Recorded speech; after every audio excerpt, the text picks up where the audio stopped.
when you are not with where majority of Americans are, then, you know, that is extreme. That is an extreme way of thinking.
Set you free, but I really want to let you be. And a part of me wished I could set myself aside, just let you take the ride, just chalk the rest up to destiny. I could let you believe that the only restraints in life are the size of your dreams. Let you believe each kid grows up with the world at their feet. When I know too well it's open season, I know they're taking stock and raising stocks and raising stock. And I'm simply not here to sit and watch as you learn the lesson all cogs are taught. Keep your head down and keep to task and just keep on blocking the rest of it all out. Just keep on with the rest of the herd of a million adjacent oblivious workers. The forest unseen for the trees, and the trees unseen for the fallout. No, what's more damning, baby, the truth or the ignorance? Fuck it, I honestly wonder if I see the answer so well. Baby, believe me well, I know it's scary, I scare myself. If I could find a way out of my head, I would run like hell. I would ditch this body politic, mindless occupant somewhere far from the dismal abyss. In the tranquil crystalline bliss of the beach, I could rest with the rest of the shells. And if anyone asks I'm anywhere else, if I'm really needed, just light the candle, then read the book, and then ring the bell. Oh, my untarnished heart, my little perfect soul, this world will melt your mercy down so they can sell its gold. This world will take your worth and then demand 1,000-fold. It's full of greedy pigs who'll eat you out of house and home. They'll strip your bank account and sweep you somewhere down the road, and then return to eat your tent and shitty bike you rode. Your bottled water, only shoes and coat and broken phone. Then smiling in your face, they'll tell you that the shelter's closed.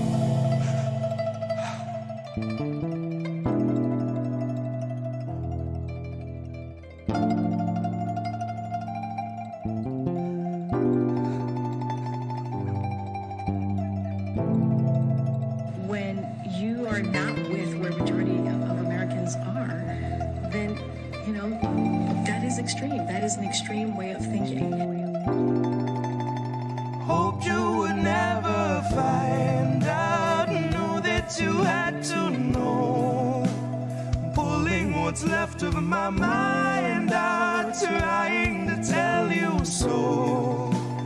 I tried to block the light out, knew you could feel its glow. I've been here holding my hands out, trying to keep you close, trying to keep you close.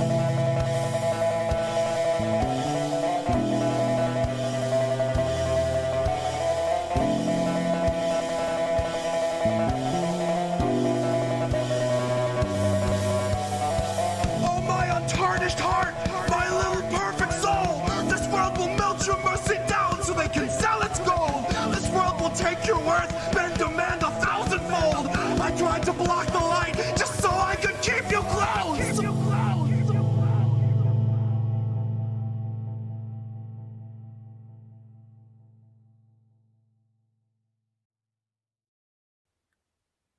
If you thought you saw your freedom, it was truly a mirage. Freedom's locked a cell away from Julian Assange. Our First Amendment rights are by his side behind bars, and the next voices silenced will be ours. Rest assured, democracy is rotting in the dark. Rest assured, we vilified dissenters, pushed out black renters, and tore down their housing just to build a little urban park. God, I tell you, old America really knows how to leave its mark. Blaze a trail, leave 100 scars. Rip your free speech out your throat, demonize the man who told you it was so, and leave him freezing in a cell in Belmarsh, perpetually awaiting extradition, thrown to the wolves of claustrophobia and malnutrition. And all that we can hope is that we catch Uncle Joe in a fleeting lucid moment of his flickering senile fascist mission. That maybe we could trick him into thinking Julian is just some sweet blonde middle school Christian, and she got mixed up with a few bad apples, slapped with some charges, and thrown into prison. Joe would set him free without a moment's hesitation under one condition: that he can sniff her hair before she goes back to school and he goes back to business. But if Joe's just had his shots, then we haven't got a chance of getting past his black and white vision, getting past his gut reaction to appease all of his donors' sick requests and shape policy and law around corporate mandated decisions. So really, all along, I think Julian was one man standing in a tempest with the fearlessness of true conviction.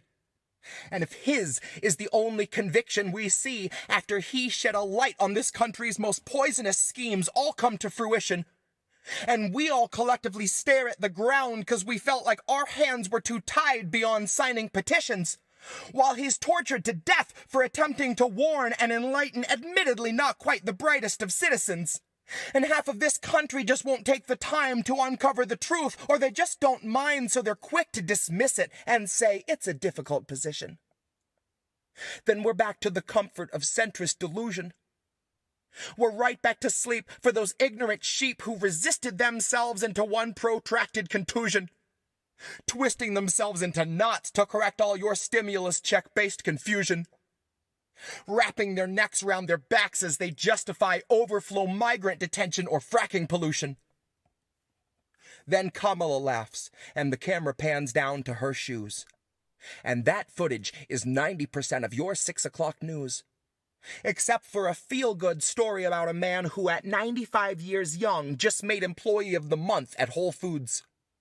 And the $50 gift card means this month he'll afford his prescriptions and meals, and he won't have to choose. This is the machine that a man named Julian Assange threw his body on the gears of for you. So to cry out for his freedom is the least that we can do. Now best believe the feds will serve to muddy up the truth, but rest assured the temperature in Belmarsh is an icy 22, and Julian is shivering in a solitary room without a view. Rest assured Obama loves a whistleblower just about as much as he loves weddings where he doesn't get to detonate the groom. Rest assured Obama bought the plot where all our First Amendment rights are gonna rot and demanded that they carve his smiling likeness on the tomb. So that when you come to pay respects to your free speech rights and a somber feeling hits you and you look up to the sky, the answer will be staring you right in the eyes to the questions of why and of who. So if you thought you saw your freedom, then they wanted you to. Human rights are mutable, and Julian is proof. Our First Amendment rights are stuck in solitary too. And the next voice silent might be you.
CIA or you don't trust like our institutions, then what do you trust?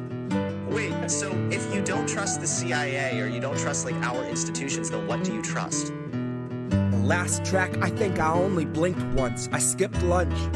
Blinked twice. Christ, shut your eyes. Now open wide. Fascists took the nation and inflation took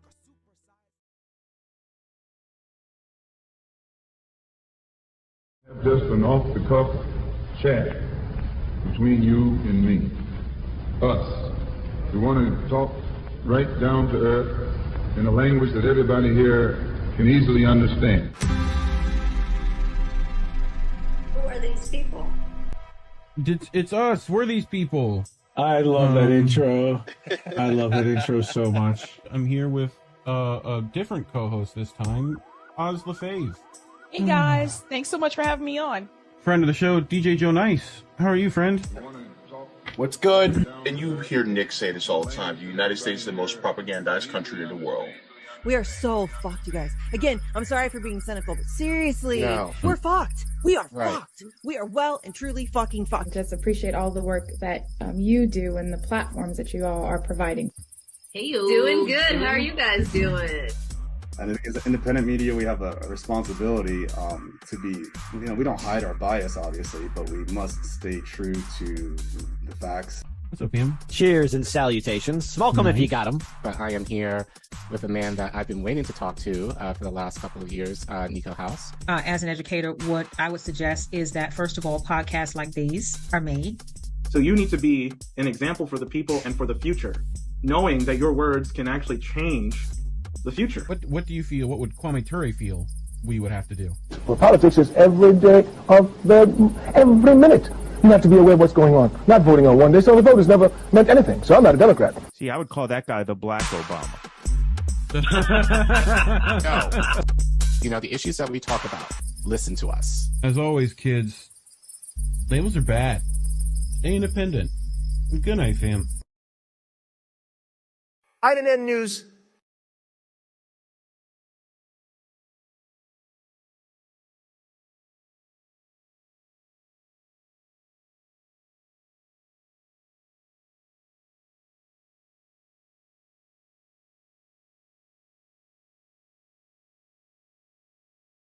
This and where's my microphone? Jesus Christ. This one, we're live, I think. We did it. Yay. Joe, you're muted, by the way, while you're yelling into your mic. There you go. How about now? Just keeping it cool, guys. How's everybody doing tonight? Pretty good. Lovely. My Stream Deck hates me, so I'm just gonna close the Stream Deck and reopen it before we start. Awesome. But yeah, we got a bunch of stuff to cover today. So but yeah, in the news, I'm Reef Breland. This is Collin Radix-Carter. You know him. He's Care Bear. Blows DJ Joe Nice, friend of the show. How are you, Joe? That's it. I'm back. How are you, Collin? How are you, Reef? What's good, fellas? How's everything? How's life? Hanging in there. Yeah. A little tired, but otherwise okay. How have you been? You know what? Just healthy, handsome, heartfelt. Just live, direct here with you guys. Looking forward to tonight's chat. Out to everybody on Rockfin watching us. Out to everybody on Rumble watching us.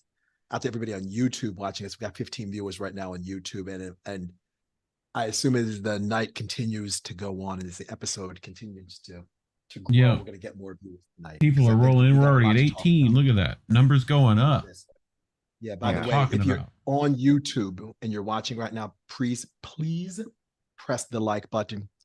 I don't want to say smash the like because everybody says that in podcast language. Oh, let's smash a like. No, don't smash anything. Just press the like button. If you want to donate to the channel, please do so. We appreciate your eyes and your ears, everybody. After Gamer for Life, we see you. After Bryce Smith, after Mastermind Hour, after Rick.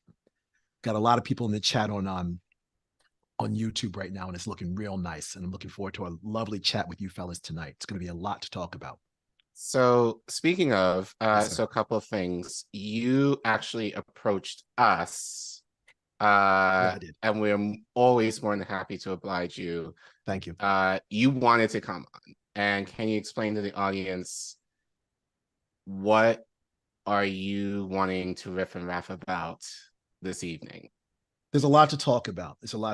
First, I know I went semi-viral exactly 2 weeks ago. I was unexpectedly interviewed on the War Room. Now, let me go ahead and set this entire scenario up. I was in Washington, D.C. to play a show at Flash Nightclub. It was me, my dear friend Mala, one half of Digital Mystics. Gosh, let me think. A couple of other artists, my buddy Scarian, who lives in Denver, Grand Ancestor, who's in DC, and a brother named Crazy Roots, who's I think in Frederick. So, and my guy MC Twisty was on the mic. So I'm at Airbnb in Washington, DC, and I'm about to take a nap, pre-show nap, get a little food, sound check, go back to the club, play the show, do my thing. I look at my phone, and one of the trending topics on X said Capitol Hill. I'm like, okay, whoa, Capitol Hill. What's going on in Capitol Hill? So then I go ahead and look at the other trending topics, and I see Jewish Voices for Peace, arrests on Capitol Hill. And I'm like, whoa, people are getting arrested on Capitol Hill. What's going on? So I looked, and I saw that a bunch of activists from Jewish Voices for Peace had gone into, I think, one of the buildings of the House of Representatives or the Capitol building, and DC police decided to arrest these protesters. So I went ahead, changed my clothes, looked on Google Maps, and I saw, okay, it's 1.1 miles from my Airbnb, 22-minute walk. And I'm like, that's not a 22-minute walk. That's like a 15-minute walk because I walk fast. So walked over there. Then as I walked over there, I saw a group of people leaving where the protest had taken place because it was a much larger demonstration during the day. And clearly I didn't know about it. Otherwise, I would have gotten to Washington, D.C. much earlier than I did. So I walked around and I saw where the protest was happening and where the people were getting arrested. And where the people were getting arrested was in between two of the three buildings that make up the three buildings of the House of Representatives. Now, if you're looking at the Capitol building, the three buildings I'm referring to would be to the right of the Capitol building. Collin, you and I know where these buildings are because on January 3rd and January 4th, we were part of the Force the Vote protests to make sure that Nancy Pelosi withheld her vote for this, that the progressive members of the House withheld their votes for Nancy Pelosi's speakership until Nancy Pelosi agreed to have a floor vote for Medicare for all. And if you remember, we were standing on the back steps of one of those buildings.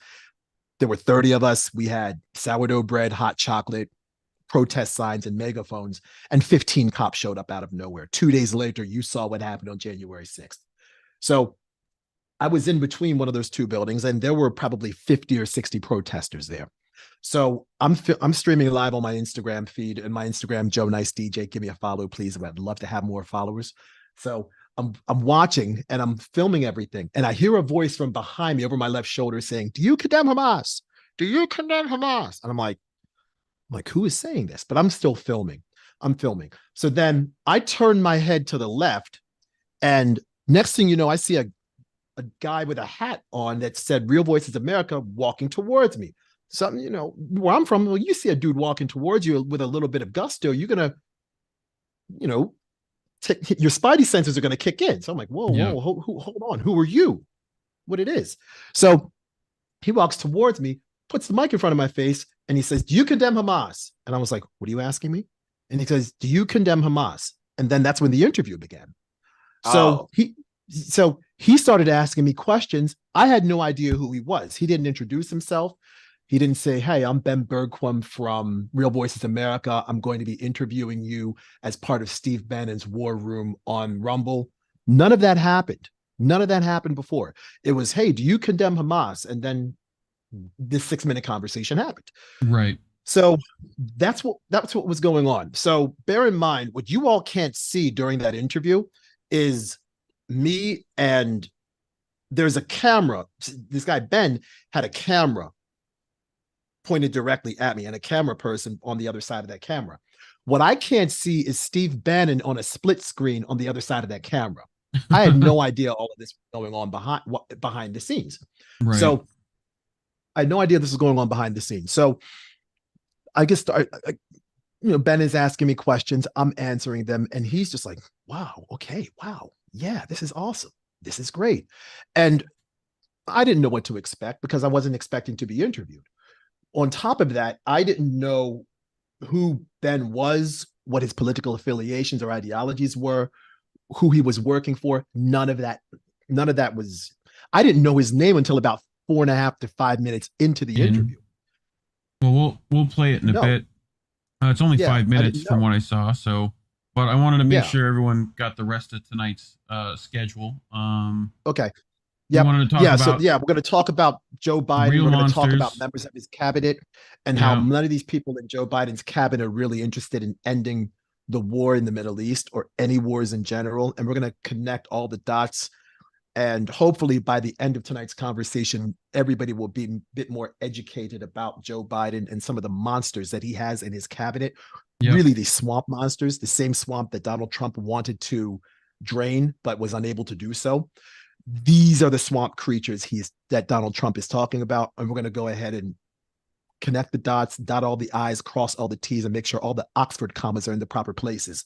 So everybody knows who these people are. That when you go to the voting booths in about 12 months and a week or so, you'll know who to vote for or who not to vote for.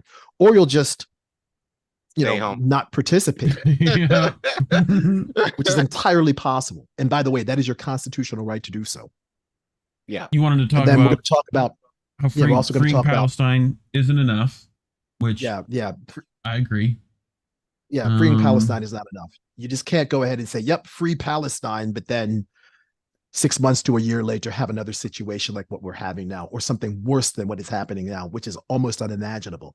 Yeah. So we're going to talk about why there needs to be more of a comprehensive plan and more of a comprehensive message regarding freeing Palestine and ending the occupation, ending the conflict, ending the war, ending the brutalization that's happening in the Middle East on both sides. Yeah. And the last part we're going to talk about is, why are war crimes war crimes? So often we hear, well, yeah, they bombed a hospital. That's a war crime. Or, they shot a civilian. That's a war crime. Or they assaulted a journalist that had a press notification and a chest plate that said press on the front. Why is that a war crime?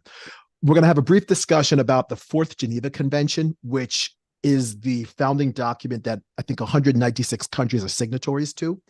And this is the document, the Fourth Geneva Convention, that discusses the protection of civilians and the quote unquote rules of engagement regarding a war. Now, ideally, we would like to live in a country that does not have wars.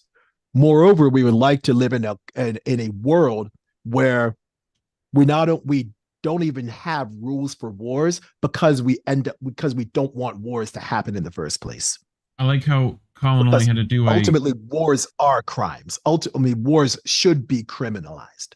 I love how Collin Googled war crimes, and this is like, he gets this photo. I was just like, yep, you do Google war crime and you got that? He was like, yep. Anyway, nice to see the American flag being represented there. Support us. We appreciate all the help. Here are plenty of ways you can support: Patreon, Substack, Rockfin, Rumble. You're there. We see you. We see you over there. You're on the Rockfins. You're on the Rumble. You're on those alternate platforms. TRMM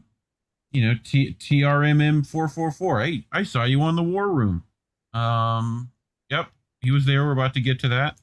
And thank you for all our supporters that are already supporting us. You see your name scrolling across the chat there. Look at that. So speaking of the War Room, you were there. I caught you with this bombastic side eye to camera. Very nice. I'd be giving it that side eye too, especially when he came out. Me and Collin definitely wanted to showcase this. He didn't necessarily ask us to, but we watched that interview and we felt like we needed to say some things. Collin especially. Actually, well, I think given the context that you started with, thank you for that, because there's actually more to this, but keep going. But so why don't we do this? Let's watch it first, and then you can fill in what we weren't able to see, and then we'll kind of continue from there. So yeah, Perfect. Sounds good. so those of you who did not see this, I saw this on your Instagram. Yeah. And I believe it was on Twitter as well. So this is the interview that you had with Ben 2 weeks ago. Exactly 2 weeks ago, October 17th. 2 weeks ago. Right. Yep. Okay. So or October 18th, sorry. October 18th. Okay. Whatever date it was. And here 2 weeks ago on Wednesday. We're seeing if anyone out here condemns Hamas, the terrorists. Absolutely do. Awesome. Yeah. Are you with these guys? You can hear it. How about now? I can't. We're seeing if anyone out here condemns Hamas, the terrorists. Absolutely do. Awesome. Yeah. Are you with these guys? I just showed up independently. You just showed up. What do you think about what's happening out here? It's necessary. This is necessary? It's necessary to protest what's happening right now. Okay. Because there's no reason why tax dollars, American tax dollars, should be going ahead and funding not just this war in Israel, but the war in the Ukraine. There are homeless people around the world. There are homeless people in the United States that don't have homes. There are military veterans that don't have medical care. There are people that don't have health care in this country. And you just showed up here. You're not a part of this. No. I love this. What's your name? My name's Joe. Joe? Yes, sir. I love this. Joe, I'm with you 100%. Now, these guys are saying ceasefire, but they won't condemn Hamas. They won't condemn terrorism against Israel. And I hear what you're saying. Yes. We don't want to spend our money on all these wars. Right. But would you agree we should condemn Hamas and any terrorist organization? I absolutely do. Because, again, Hamas is a terrorist organization. That's what they are. If you read what Hamas's charter says, it talks about in their charter the extermination of Jewish people. Yeah. That's wrong. Yeah. In every form. Yeah. No one should be exterminated, whether it's Hamas looking to exterminate Jewish people, or as importantly, the extermination of Palestinians at the hand of an Israeli regime. Steve, I didn't know this guy. I didn't know Joe was going to be out here, but he's the first one that's willing to talk to me. He's not a part of this, but he's actually. I love that. I was going to be out here. I'm here to play a show tonight in Washington, D.C. at Flash Nightclub. Hang on a second, Joe. Hang on a second. Go ahead, Steve. Ben, ask Joe, can he identify any politician of any party that represents his point of view that speaks for him? So Steve wants to know, can you identify any politician in any party, right or left, in Congress or anywhere in this city that represents the views that you believe? None that I've seen so far, because whenever anything is bipartisan in the United States, that means it's never good for the American people. It's never good. Whenever you have bipartisan support for a war, bipartisan support against healthcare, bipartisan support against reparations for American descendants of enslaved Africans, bipartisan support against student loan cancellation. That's not good for people, working class Americans that pay taxes to this country. I want to opt out of paying taxes. My tax dollars and a whole bunch of taxpayers' dollars here in this country didn't go for this. We didn't ask for this. You know what I love about this, Steve? I bet you Joe and I bet you we disagree on maybe half of the issues. You know, I don't want I don't want tax dollars going to wiping out my student loan debt because I chose to get that. Sure. But I agree with you 100%. You chose to get student I'm tired loan of debt? paying taxes for what all my tax dollars are going to. Steve, this is what we you chose need. debt Conversations there, in America. Unfortunately, we don't have that. You got people banging their drums saying ceasefire, but supporting Hamas terrorists. That's the sad reality. And again, I don't know your name. I don't know what political affiliation you have. Yeah, we got these guys yelling over here, Steve. These guys yelling over here. I'm But about Joe's to the only start one that's right willing now. to talk. And again, I don't know your political affiliation, and quite frankly, that doesn't matter to me. Yeah. Because this is past politics. This is past politics. And what I've been, and again, I was here 2 years ago for the Force the Vote rallies to make sure that the progressive members of the House of Representatives had Nancy Pelosi do a floor vote for Medicare for all during the middle of a deadly pandemic. Again, I would disagree with you on that, but that's the beauty of America. You wanted to keep Nancy Pelosi? It's not only a First Amendment right, it's a human right. Yeah. You have the right to protest. The First Amendment of the United States affords 5 rights. Journalism, like you're doing right now, the right to protest your government for redress of grievances, freedom of religion, freedom of speech, and freedom to protest. This is what we have in America. This is why America is America. But unfortunately, this country Freedom is of built assembly, upon close enough. You were saying built on difference, right? genocide. It was built on racism. It was built on the disenfranchisement and enslavement of Africans and Native American people. And unfortunately, we may disagree on this too. I think it's being exploited now by the very people that say they care. Steve, hang on one second, Joe. Go ahead, Steve. Hey, Ben, ask Joe where he's playing tonight at the club so the audience, if they want to, my producers want to know if they can follow him. Where is he playing? How did they get to his website? Appreciate the plug. Our audience wants to know, where are you promoting? What are you doing? You said you're going to go to work at a club. Where can people come find you that watch this and want to support you, support small business? I'm playing a show at Flash Nightclub, Washington, D.C. Joe Nice DJ on Instagram, Facebook, Twitter, SoundCloud, Mixcloud. That's who I am. Again, I don't know your name. I'm Ben. Ben? God bless you, brother. Likewise, Great brother. to meet Thank you so much. And again, I fully support the idea of a protest because politics, bad politics, not only bad politics, but bad policy and dishonest politicians got us into the position we are in right now. And it was Albert Einstein that once said, we are not going to solve the problems with the problems that created the problem. Yeah, amen. We're not going to solve our problems with politics. Yeah. If we think we're going to vote our way out of this, we're sadly mistaken. There needs to be more protests like this. Wow. There needs to be industrial. I would disagree with like this because they're supporting terrorists, Yeah. but No, yes, they're in not. general. Yes, but against this corrupt government. I thoroughly agree with that. We agree on that. Yeah. There needs to be protests, but in addition, there needs to be industrial action. We need work stoppages, worker strikes across this country, intra-industry and inter-industry. Because right now the government is not listening to the people. They're not listening to the people. They're not. We've had a bunch of politicians in this country that are doing whatever they want, and that has to stop. Yeah. Collin, I'm going to just let you, because from the jump, Ben, your hat's on way too tight. We're going to have to talk. All right? Bro, you started off wrong. No, he started off wrong given that he was baiting people, Yes. basically by what he was saying, Joe. Right. He was looking for a fight, basically. He was looking for people to kind of Strawmanning everyone in the crowd who supports terrorists, so he says. You know. And then he came to you, and you actually had a decent conversation with him that he had to, he wouldn't even let you finish thoughts because you actually smacked him upside the head that he can necessarily get a word in that kind of fit within this narrative. But I do have a lot more to say, but I know you said there was more to this. Yeah, so you want to share. Yeah. Let me go ahead and kind of add a bit more context to everything, and then Sure. I think it would kind of encapsulate everything that we have going on. So after the end of the interview, I just kept filming on Instagram. That was it. And then I was there about maybe 55, maybe 60 minutes, and I saw my phone with battery was starting to get down to that 15%. That's the danger zone, because once you get to 15%, your battery's going to die in about 5 minutes. So I shut down the live feed and then started walking back to the Airbnb. My phone was just buzzing the entire walk back to the Airbnb. And I'm like, why is my phone buzzing so much? Why do I have all these notifications on X? Who are all these new people on my Instagram feed following me?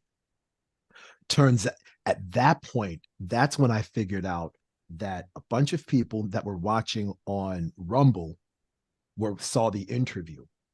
Okay. Again, I had no idea that I was being interviewed. You all just saw the interview. Ben never said, "Yep, you're on.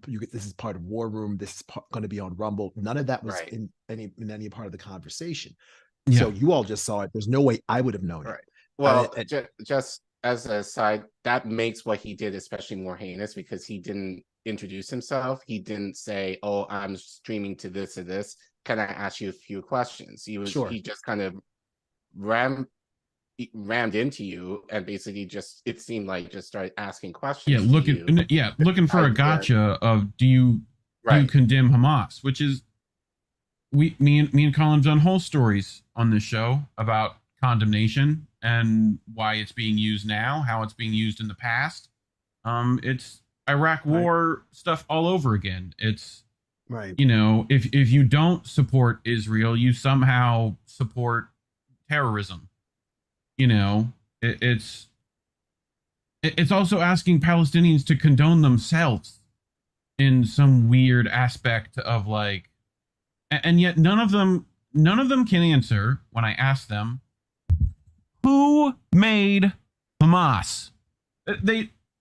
They have no idea. Zero clue that was us and the Israelis. No clue that the creator of Hamas said Hamas was the children of Israel because they made it to fight against the Fatah and the PLO because those were secular organizations and Israel didn't like that. So they funded Hamas. It's just like how we funded Wahhabism to fight godless commies, quote unquote. You know? So it's just not understanding the historical context of the region, pretty much. Well, understand. I don't want to think that people are necessarily that ignorant about that. I think it's just a lot of denial and trying to fit a narrative. And we know that Steve Bannon is very much pro-Israel Zionist himself. So, and I'm sure, I don't know Ben, never seen Ben prior to your clip, Joe, but I would assume it reminds me of like, we've got to say radical Islamic terror.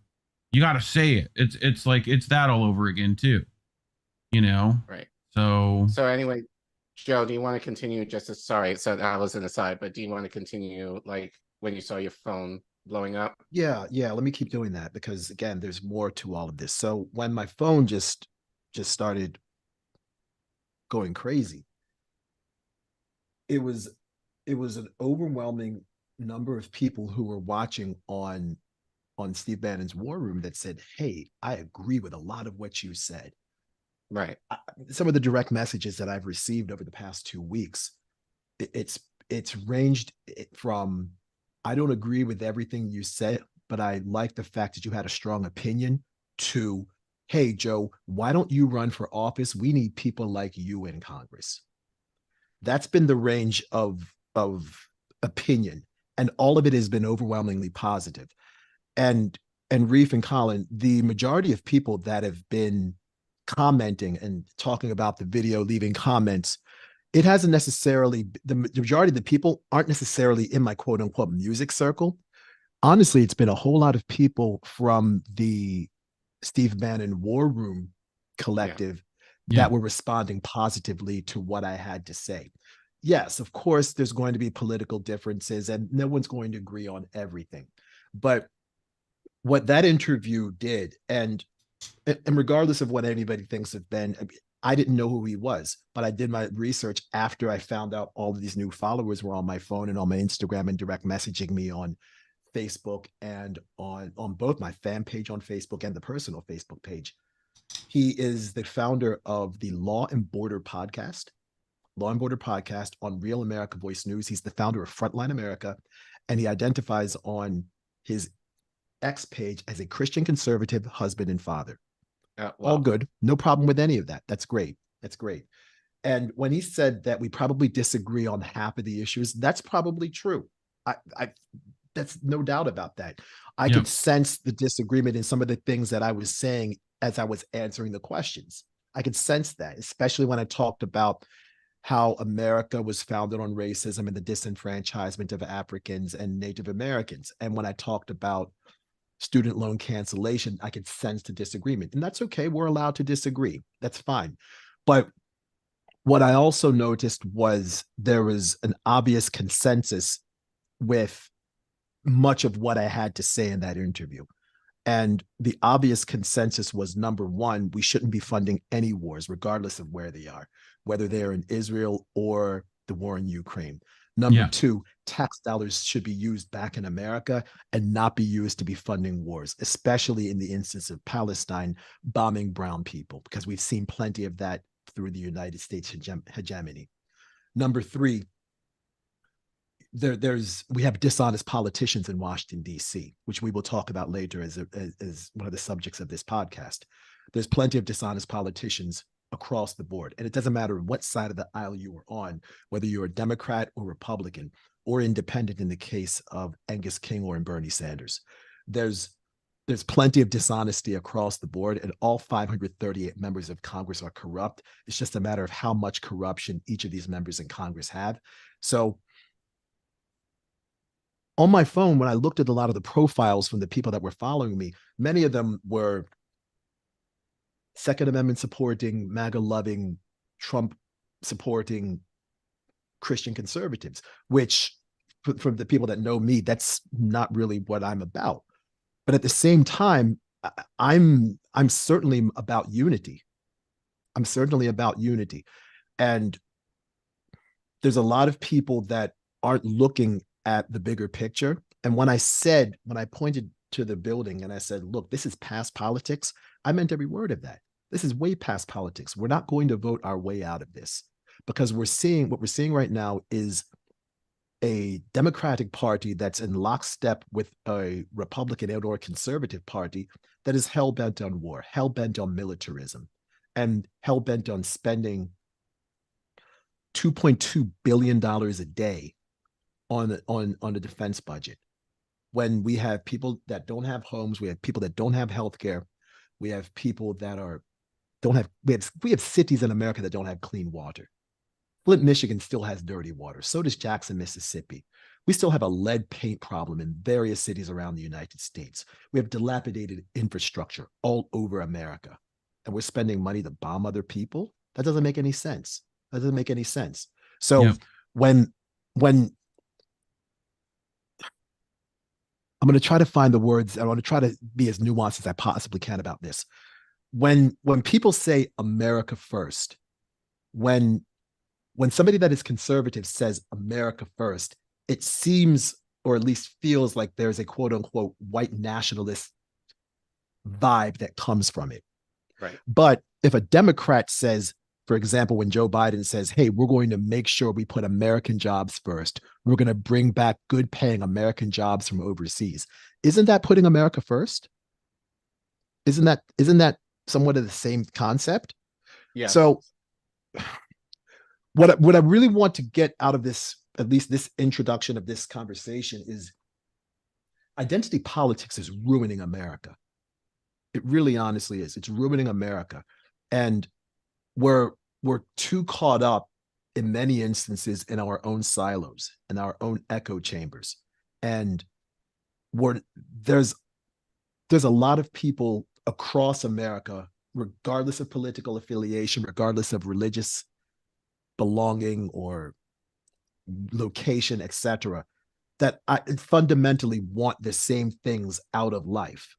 Yeah. Where I think the big part of the division that we see in this country is the methodology of achieving our specific goals, is how we go about getting what we want from the United States of America and finding representation that represents the people, not the billionaires and the oligarchs and the technocrats and the oil barons and the sugar lobby and Wall Street executives, etc.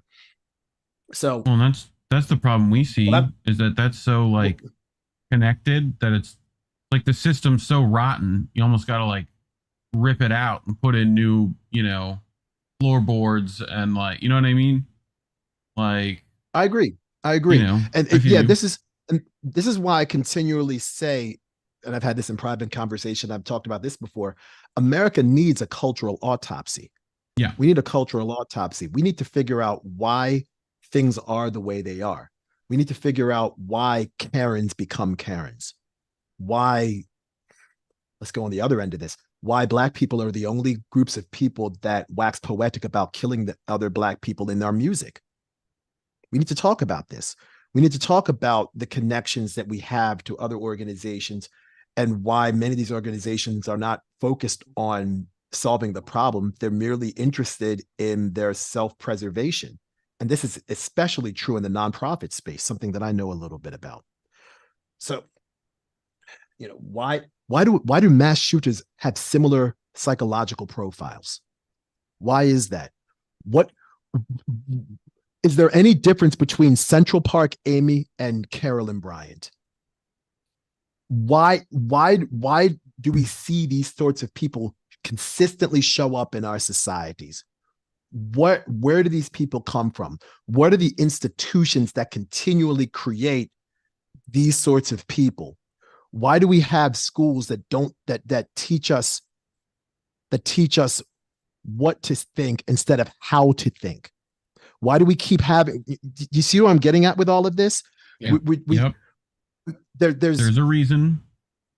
We need to examine the institutions that make up our society. And the institutes, we're talking the economy, we're talking government, we're talking schools, we're talking religion, we're talking family. We need to look into all of these and figure out why things are the way they are, and we need to reform them. We need to reform them. And the other part of this is we need to talk to people that we would normally not speak with, because there is ultimately there is a divide and conquer that I'm seeing more and more of across America. And there's this division, I think, is what the people in power want. This division is what the people in power want. And we need to figure out a way to come together. Yes, there are going to be disagreements. I understand that, but we don't need to be disagreeable. I think that's a big part of it. And when I said earlier on that we need some sort of unity, there's about this before.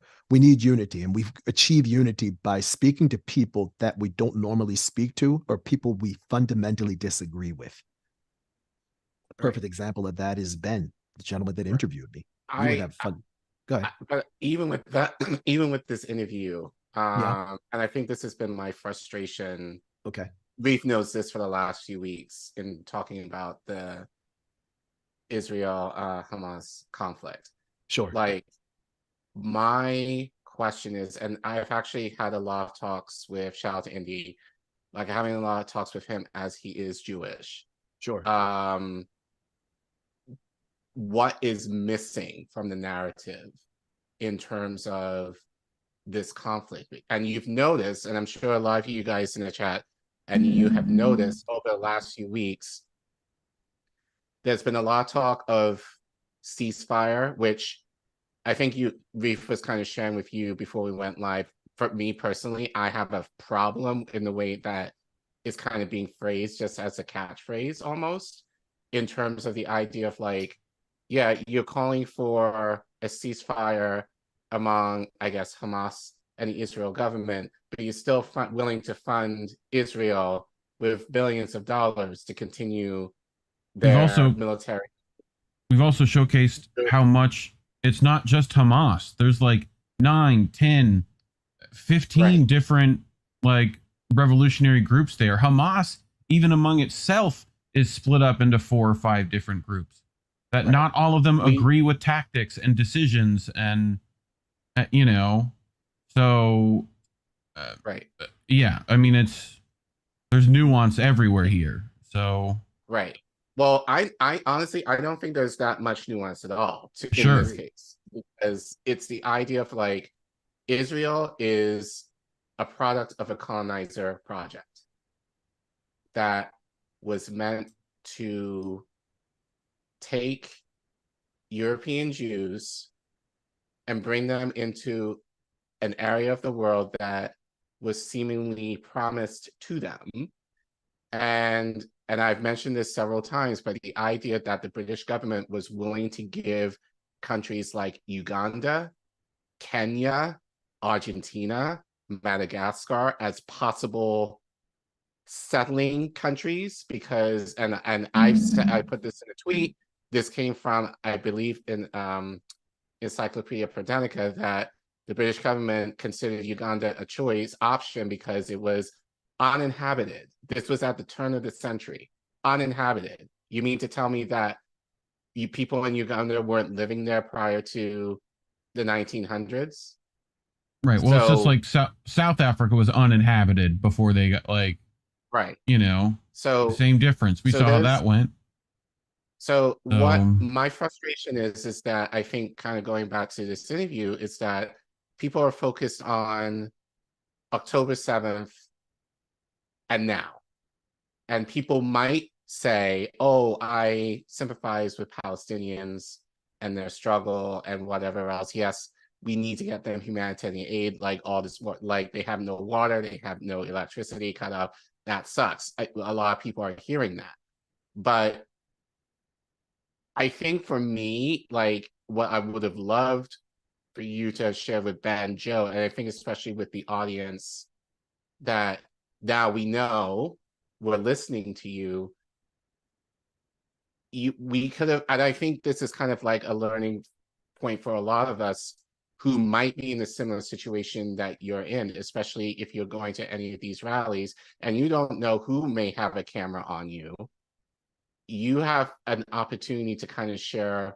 So, and I think to Ben's, I think Ben was gracious in, well, like he came off like car salesman, but he let you speak, so I will give him credit that he allowed you to speak. I think that's Joe's able to transition well enough. You know what I mean? Right. Like, you would be like, hold my beer. I can talk about real shit while you try to trap me and shit. Because Ben obviously had an agenda. Like, he wanted to, he ambushed you thinking, oh, you're going to be like all the others here. All the others here, and you are, you're wanting to persecute Israelis and all whatever stuff. And I've known you for a long time. That's not what you're about. You are a man of truth, and you're a man of knowledge, and and you share that. Speaking of which, do you know where Steve Bannon comes from? By the way, do you hear how he made a lot of his money? It's just an interesting little side note. It was World of Warcraft gold farming, oddly enough. This is a little fun side note that, World of Warcraft is the reason why we have Steve Bannon. But anyway, I'm just kind of frustrated with the idea that people are not talking about, as we said earlier, why Hamas is as it is. Like, Hamas became a resistance group in the 80s, right? But we've had this issue with, the Israeli occupation coming into Palestine, terrorizing the indigenous people that were living there since 1948. And it's the idea of, okay, like, you think that once they fully occupy Palestine that they're going to stop, like, they're looking to Lebanon, they're looking to Egypt, they're looking to expand into Jordan as well. Syria. So right. So all these countries that are within that vicinity, that's why I think especially those countries in that vicinity are kind of a little weary as far as letting Palestinians into those countries, because it's like, if we allow them in, that gives Israel carte blanche to kind of terrorize us too. These are the discussions that we're not necessarily having in mainstream media, but more importantly, and I think this is the key thing, that people are not talking about the Zionism that, like, is the root of all of this. In terms of, as I said, that this is essentially the product of a colonial project meant to persecute the indigenous people that have lived there for centuries. And I'm sorry, because I've seen Jewish people, I get this, I get the empathy that you might feel for people who you share a faith and a culture with. That I totally understand. And Joe, we kind of experienced this during the Jewish protests a few years ago. As Black people, even among us, we've had and will have to have some tough conversations among ourselves regarding our own history. Agreed. And I think especially among each other within the diaspora. So I say to our Jewish brothers and sisters, especially if you have that knowledge of what you know, given the truth regarding Zionism and how it's been used and how religion has been used as a vehicle to give carte blanche to what we're seeing now. I mean, if you want to talk about religion has also been used in the global South as a whole to exploit that. So, And I'm not sure, like, as you said, Ben is Christian. Right. Not sure if he would have been willing to have that Has conversation.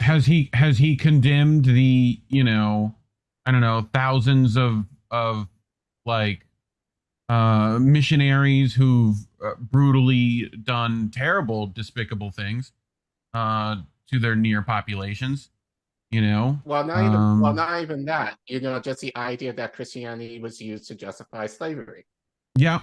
You Or know, the Crusades, or, you know, I mean, we can go way back. So I think for me, it's just the idea of like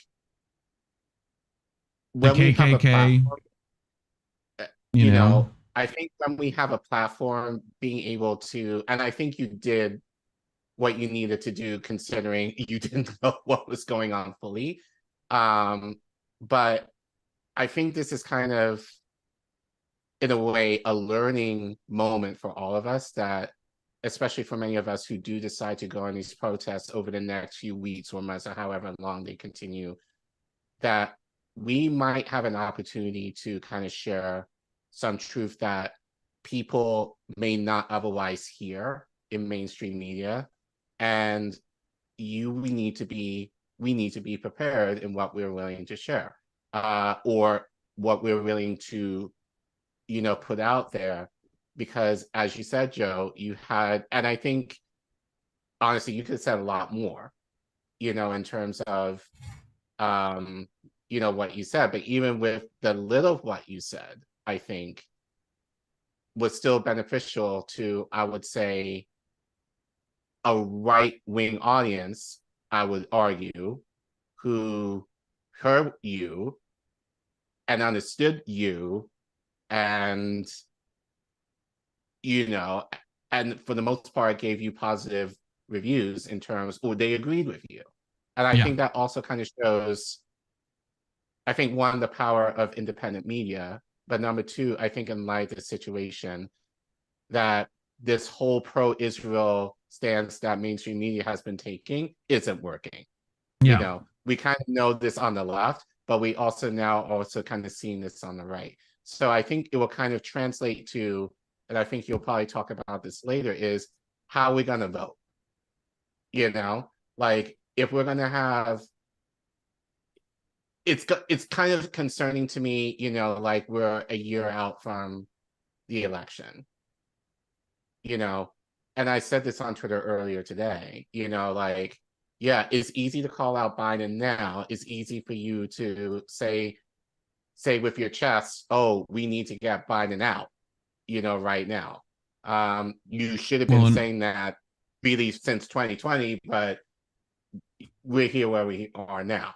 Like, before we get to that, any closing thoughts, Joe, you have on your interview, or before we get to what we should do about Biden? A few things. First, and Collin, thanks for all the feedback. I do appreciate that, obviously. I mean, come on, it's you. Obviously, it's number one. Number two, given the constraints of the interview, there probably wasn't much more I could have said anyway. Yes, because I mean, that's just what it was. I've watched this interview probably a dozen times, maybe more. The more I watch it, I don't necessarily think that Ben was looking for a gotcha moment from me. I didn't feel that sort of vibe. And just from as we started, as there were more points of consensus between the two of us, I felt that the interview was more in good faith than anything else. At least that was my feeling from it. I felt that, sure, there may have been some people that were unwilling to speak to him because they knew what Real America Voice was. And then identity politics kicked in. They were like, oh, Real America Voice. Okay, that's far right wing conservative, Christian conservative. I'm not that. So therefore, I'm not going to speak to this person. I guess from my perspective, my ignorance just seemed to work out for a somewhat viral interview, because I didn't know what a Real America's Voice was. And I didn't know that Steve Bannon was on the other side of that camera. I had no idea about any of this. Ben just asked me questions. I answered them. I spoke my truth. I spoke from my heart. and a lot of people resonate, and that resonated with a lot of people. And that kind of goes back to what I was going to say earlier on with regards to unity. Like I said in the interview, we're not going to vote our way out of this. We're not. And there's going to come a time, at least I feel there's going to come a time sooner rather than later, that we are going to have to lean on people that in years past or in months or in weeks past, we wouldn't necessarily stand with because of the perception of identity politics. Does that make sense? Yeah. And given what we know about Ben, and then he's the founder of this network, he was working for Steve Bannon on the War Room, and he identifies as a Christian conservative. Fine, that's all well and good. I got no problem with that. That's your thing. You are allowed to believe what you want to believe. Go for it. What I found most honestly refreshing is probably the best word I could come up with, is the fact that someone whose politics is quite opposite of mine, he even acknowledged in the interview, we probably disagree on half of the issues. We probably disagree on probably more than half of the issues. And that's okay. What we found was consensus. And that's part 2 of what I was going to talk about regarding unity. We find people or that we would normally not speak with, or people that we would probably fundamentally disagree with. The next step is find something you all agree on, or more than one thing you all agree on. We talked about this maybe 30 minutes ago. There's plenty of stuff that Ben and I agreed on. The third part is we mainstream or popularize that consensus or that agreement. We make it popular. Hey, you know what? Yeah, there's a bunch of people who are on the right that don't want to fund these wars. There's a bunch of people on the left that don't want to fund these wars. There's a bunch of people on the left that don't want tax dollars going to bomb other people in the Middle East. And we should be using that money in America for a variety of issues, whether it's healthcare, housing, student loan cancellation, infrastructure, etc. There's plenty of stuff we can agree on. There's plenty of stuff we can agree on. And then the fourth part, and this is what I talked about in the interview about dishonest politicians, bad policy, and bad politics, is we enforce the consensus or the agreement that we have with people we don't normally speak to or would not have conversations with policy, good policy. And that goes to the flip side of that is, well, in order to have good policy, we need good policy makers and people in Congress that represent the in the words of Star Trek 3, the needs of the many and not the needs of the few. Does that make sense? That's the whales, right? So, exactly. So that was it. And I'm you know, my 12-year-old daughter said, "Daddy, I'm proud of you." And I was like, "All right, awesome." And my mom and Collin, my mom's a Trinidadian woman. You already know the vibes. My mom was like, "Joseph, you talk to anybody I know." And and then and this is, and I saw my mom this past weekend. He said, "Joseph, I'm very proud of your son. Look, if my daughter said that she liked the interview, and my mom says she's proud of me, man, I'm good.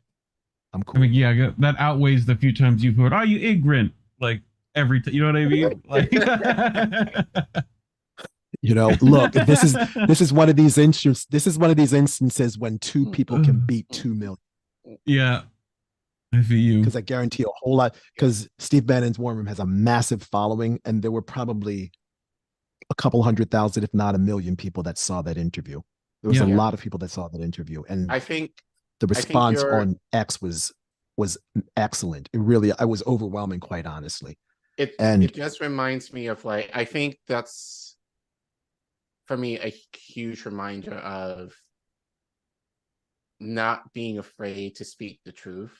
Because I think in as much as mainstream media will do anything that they can, or any people within the lobbyists of the powers that be in government will want to tear you down, to uphold the narrative. There's, I would argue, way more people who will agree with you in the opposition of that.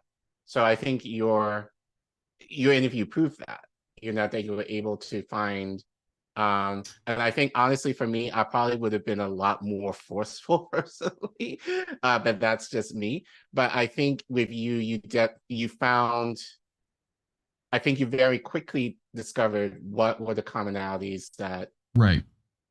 people would agree with, and you focused on that. I Well, it's think like for me, when Yeah, go ahead. conservatives would ask us, well, do you like Obama? It'd be like, no. Here's why. Like, right. It's the same kind of thing. It's like, do you condemn Hamas? It's like, well, I don't. Look, here's what it is. Like you get to like explain your point in a way that they probably not heard before. It's like when you go, Obama took 2 wars, made them 7. Like you go through the list in your head. They go, oh yeah, no, I get that. That sucks. Right. So I think think it's just class struggle at the end of the day. We're all from the bottom. So I think for me, it's just the idea of if people like that speak to you, you almost want to make them regret that they did, because in a way, because again, just the idea that Ben was like, do you, and we got to be careful with our language here, but do you condemn this group? It's the idea of like, you can't condemn them without condemning the Israeli government and ours by association, who continues to fund the military defense of Israel that allows the persecution of Palestinians since 1948. And their war crimes and our war crimes to combat supposed radical Islamic terror. People forget Gitmo still exists. Abu Ghraib still happened. So but those are done by the real monsters, all that stuff, which we're about to get to, I think. So we're about to tell you why these, if you don't know already. Colin, you want to set it up? So Joe, you actually, this is what you initially pitched to me. I think it was a couple of weeks ago when you contacted me. It was like, yo, man, just a quick check-in, and you were like, I really want to talk about this. I really want to have the opportunity to expose Biden for the devil that he is. And I mean, you've been on this show many times, and I'm sure you hear us anyway. We talk about the establishment, how, like there's no, as you said, we can't vote our way out of these situations due to people like Biden in particular. But I think, as I said earlier, I think it's interesting that,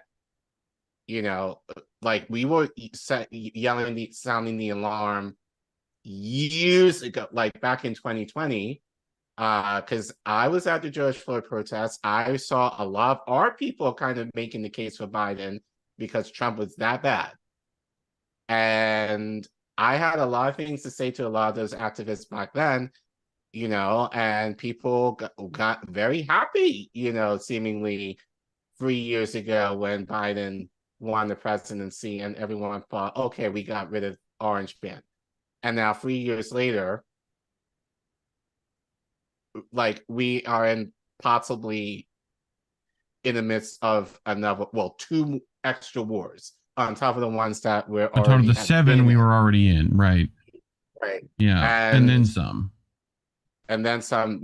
Plus the economy is just shit, but pretty much if you're in the middle class in this country. So, so we did want to give you the opportunity. I mean, you will say this better than we ever could, but we wanted to give you the platform to share.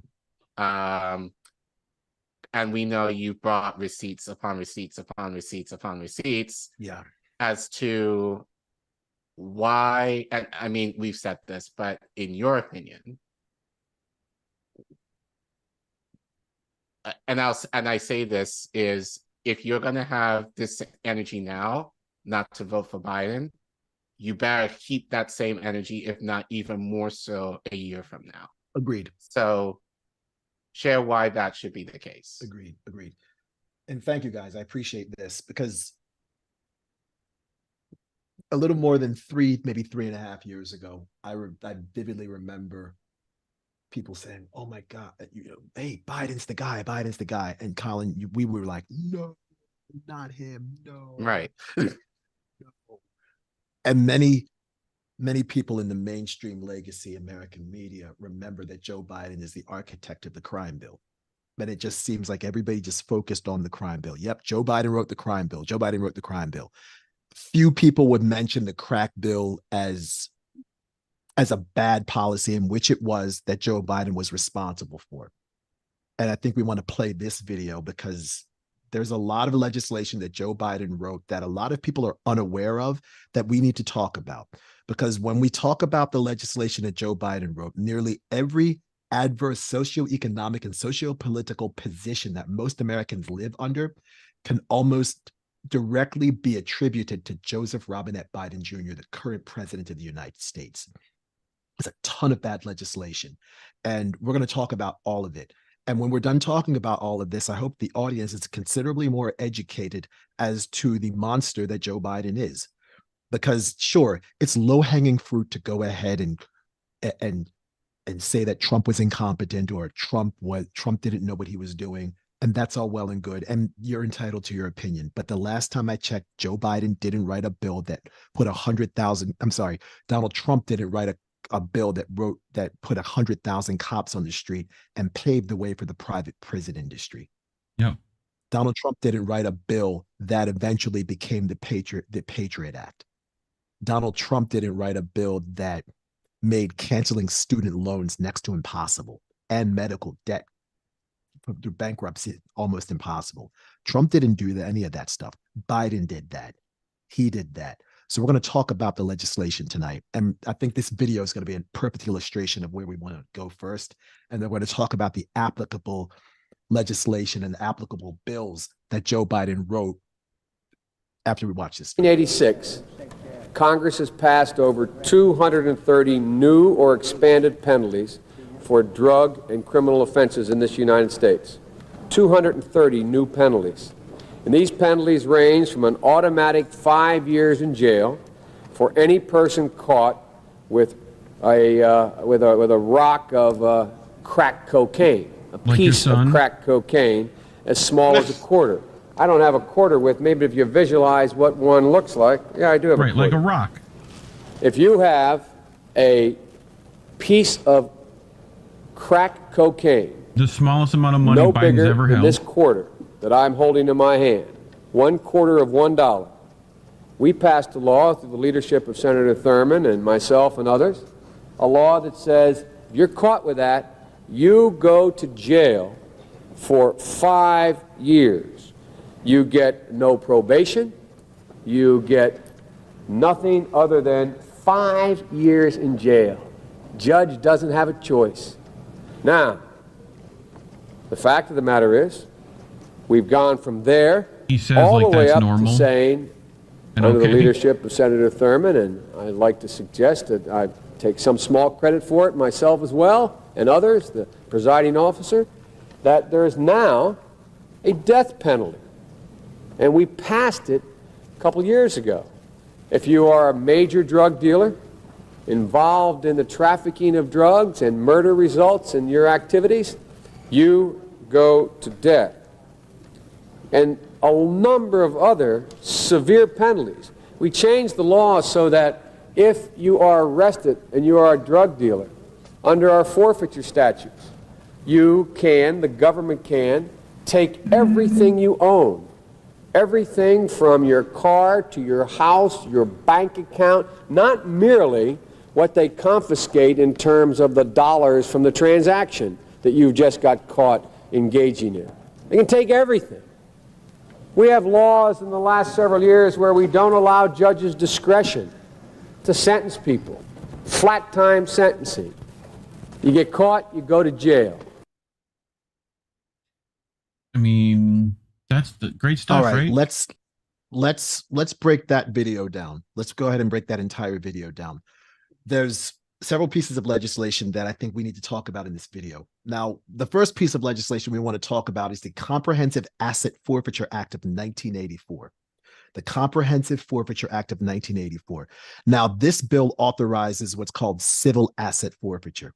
For those that don't know what civil asset forfeiture is, civil asset forfeiture happens when the cops think that you have some what's called ill-gotten gains, and you can't prove how you got those ill-gotten gains. So the cops can confiscate your property, just like they said, just like Joe Biden said in the video. And then you now have to go ahead and prove to a district attorney how you got this property. Most often you see civil asset forfeiture take place with money.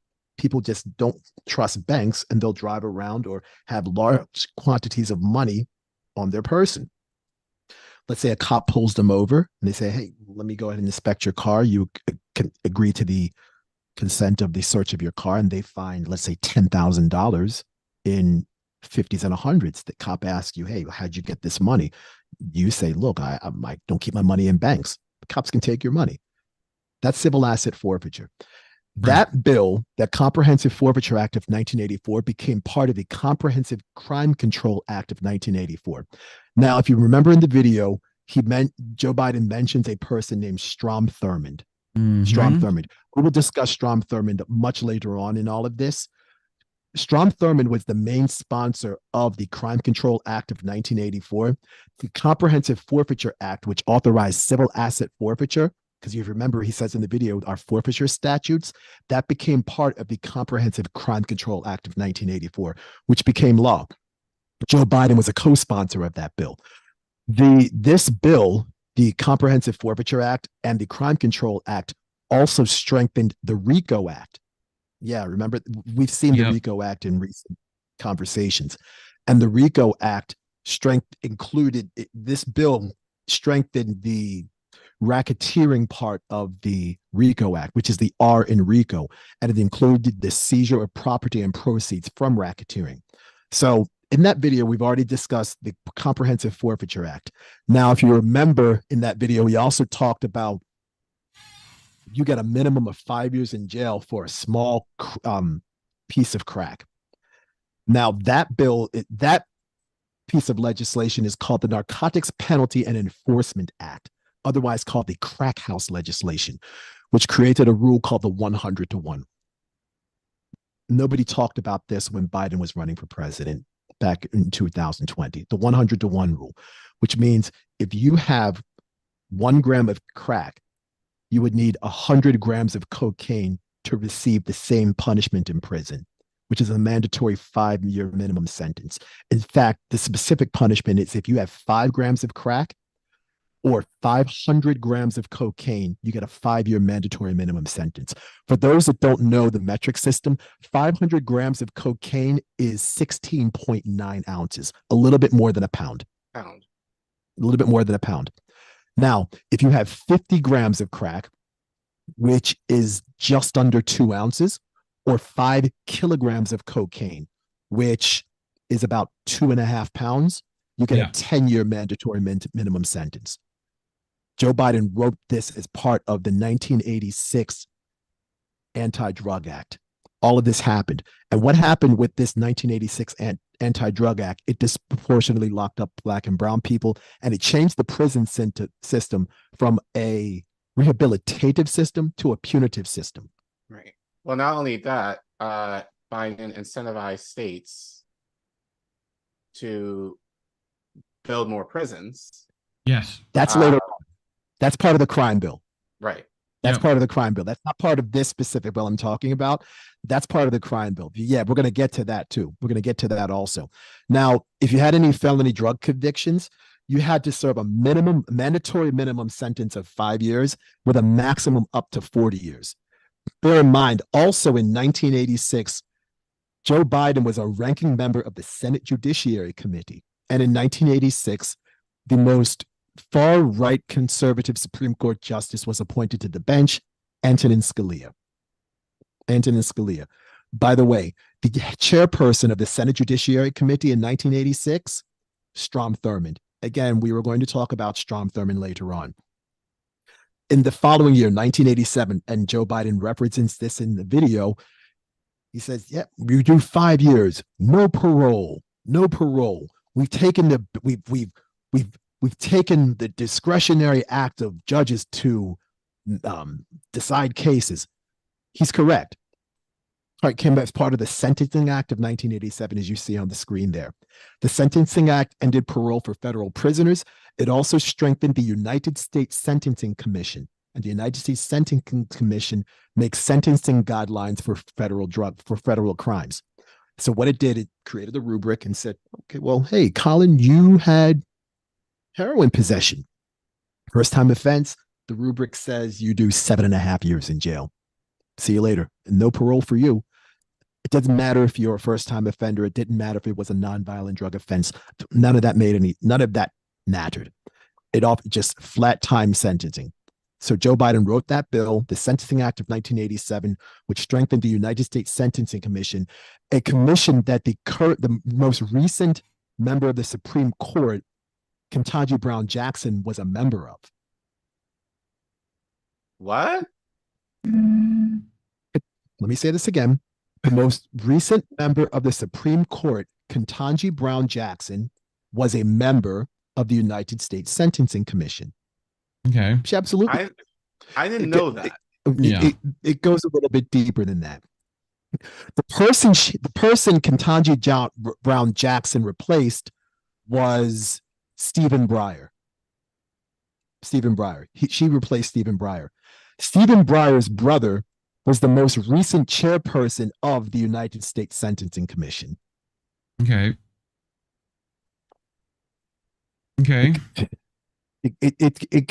There's more to all of this. And in 1987, Joe Biden became head of the Senate Judiciary Committee. And that's a big move. And we're going to explain why in a little bit.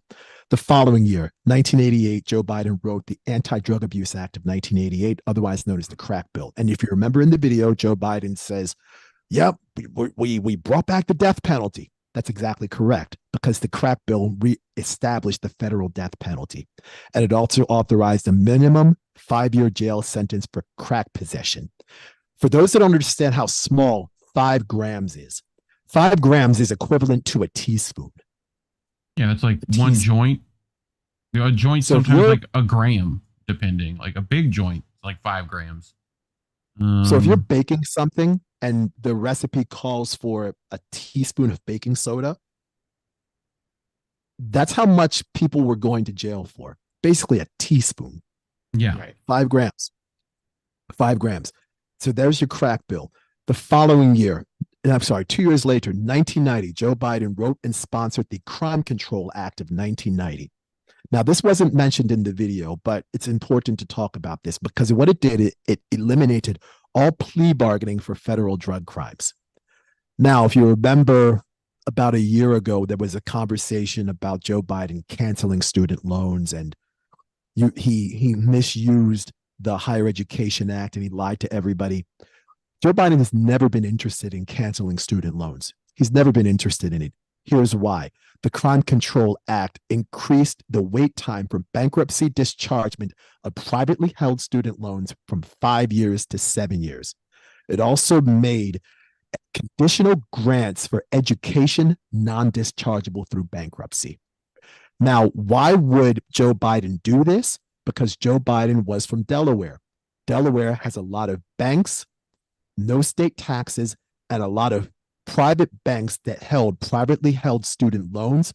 Their headquarters were in Delaware. So Joe Biden did all of these banks a solid, especially MBNA America Bank, which eventually got bought out by Bank of America, if I'm not mistaken. Yeah. And so Joe Biden is essentially single-handedly responsible for a large group of Americans not being able to get their student loans canceled through bankruptcy. That happened. 1991. I hope everyone's seated for this. 1991. Remember, Joe Biden was head of the Senate Judiciary Committee. He is single-handedly responsible for the Supreme Court appointment of Clarence Thomas. Right.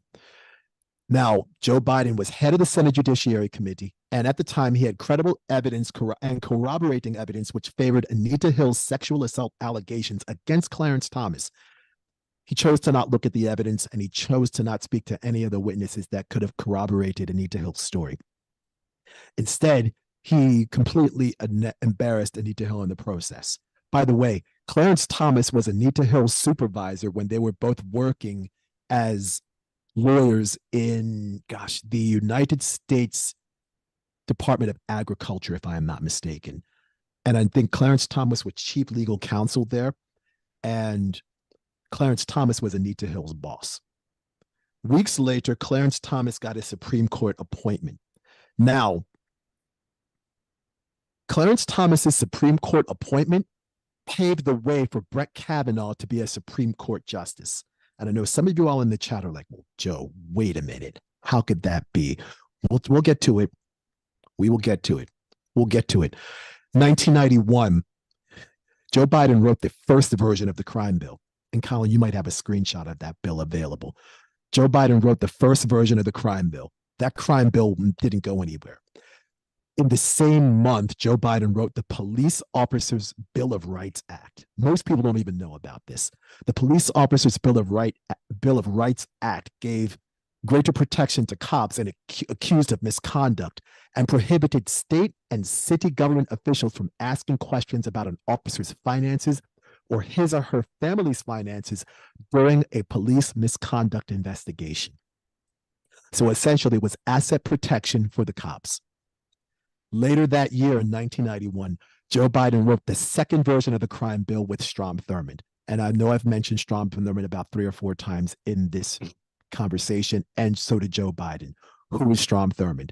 Strom Thurmond was a segregationist. There's no two ways of looking at this. He was a segregationist. He was Joe Biden's mentor when Joe Biden became a senator in 1972. In 1948, Strom Thurmond ran for president under the States' Rights Party, otherwise called the Dixiecrat Party. Now, the Dixiecrat Party wanted to go back to the days of segregation. They supported white supremacy, and they vowed to keep Jim Crow laws in effect. This is the Dixiecrat Party. This is the party that Strom Thurmond was the party leader of. It gets worse. In 1948, Strom Thurmond won 4 states and earned over 1 million votes. 1948, that's not long ago. Bear in mind, he was a Democrat at the time of when he ran for president. And when he ran for president in 1948, that Dixiecrat Party was not an offshoot of the Republican Party. It was an offshoot of the Democratic Party, and it was further to the right than the Republican Party of the United States. Right. Colin, so did you have a video? Did you want to show? Yeah, it's the one you sent me on Biden on Thurmond, I think. Yeah, let's go ahead and show that, please. Let's go ahead and show that. Strom Thurmond is in every respect the son of the South.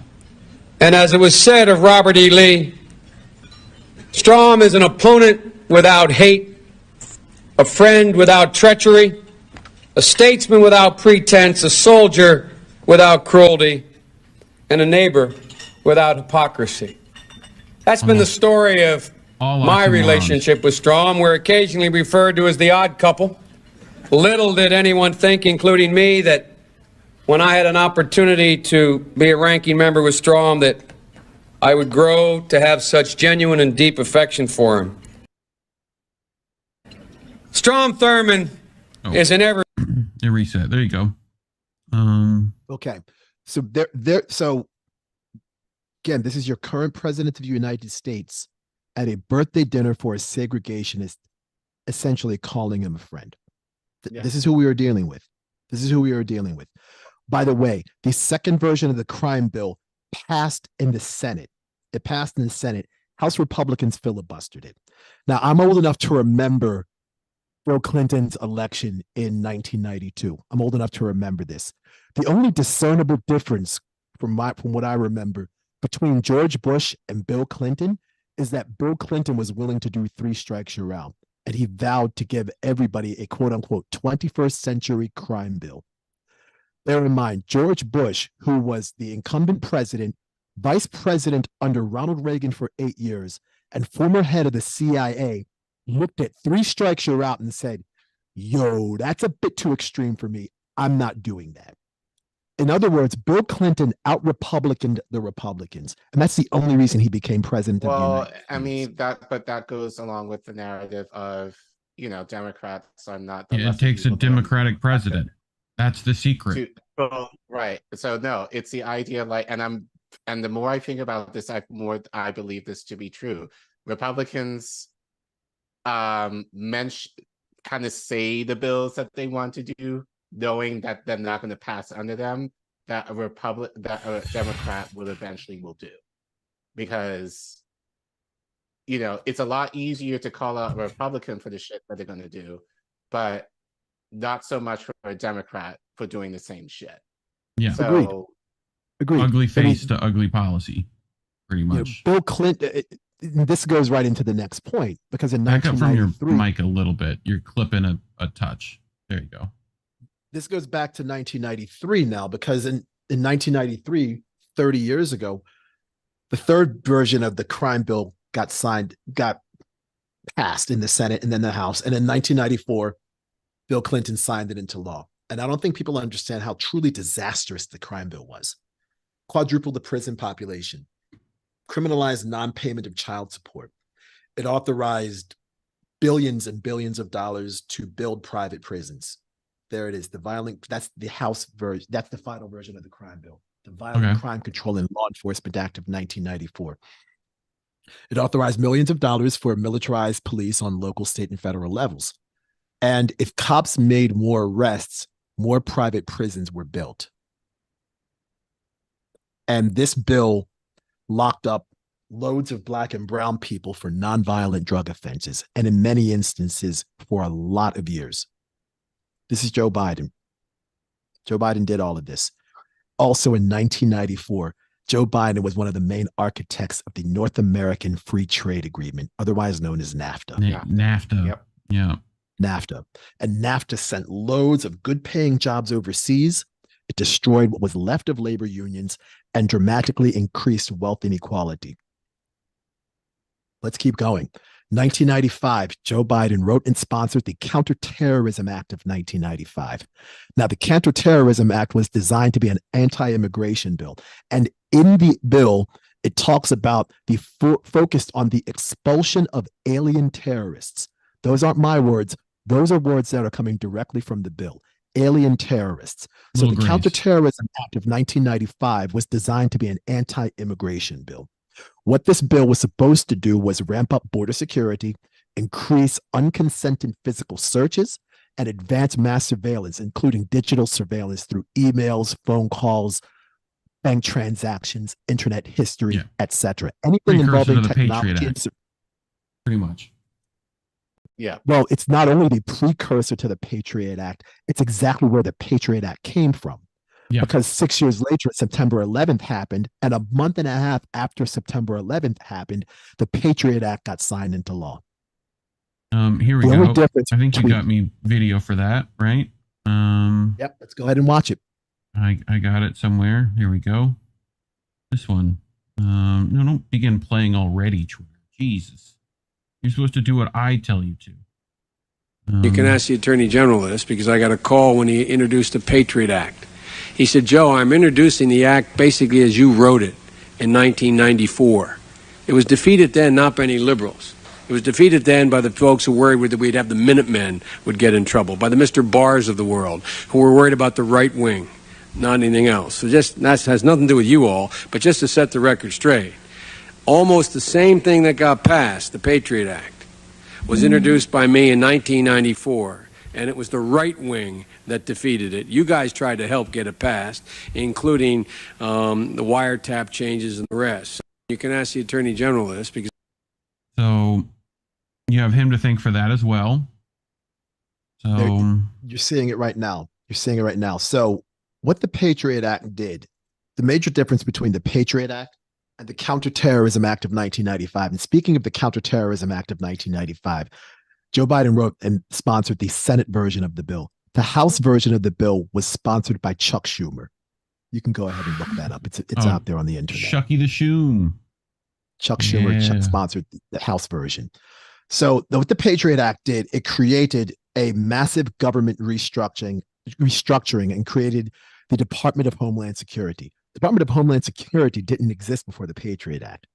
Now, the Department of Homeland Security ended Immigration and Naturalization Service. Collin, you and I both know about that because we both had to visit INS agents to get our United States citizenships. I know I visited an INS agent when I became a citizen of the U.S. in 1995. And I vividly remember it was in downtown Baltimore. So INS ended and a new organization was formed. Citizenship and Immigration Services, USCIS. Now, out of USCIS came Customs and Border Protection and ICE, Immigration and Customs Enforcement. The Department of Homeland Security also created the Transportation and Security Administration. Everything I just described to you, Customs and Border Protection, ICE, those are all cops. That's all it is. Just also more trained cops. by the IDF, those cops, just in case people forgot In that many too. instances, yes. Yeah. In many instances, yes. So let's continue on. 2003, Joe Biden wrote the RAVE Act. Now, that bill didn't get passed in Congress, but It sounds like a fun act that you would go to. You'd go to the RAVE Act, right? You'd set up a couple of turntables, people would have glow sticks. What the RAVE Act involved was it dissuaded harm reduction in American nightclubs and festivals. And what it also did is it arrested anyone involved in the promotion of nightclub events where somebody was harmed by illicit drugs. Now, the RAVE Act focused specifically on ecstasy, thus the E in RAVE Act. So several months later, Joe Biden wrote and sponsored the Illicit Drug Anti-Proliferation Act of 2003. And essentially, that bill just cast a wider net for all drugs, as opposed to just focusing on ecstasy in the RAVE Act. The text from that act, the Anti-Drug Anti-Proliferation Act of 2003, became part of the PROTECT Act and was signed into law in 2003. So 20 years ago. Joe Biden did that. 2005, Joe Biden voted for the Bankruptcy Abuse Prevention and Consumer Protection Act.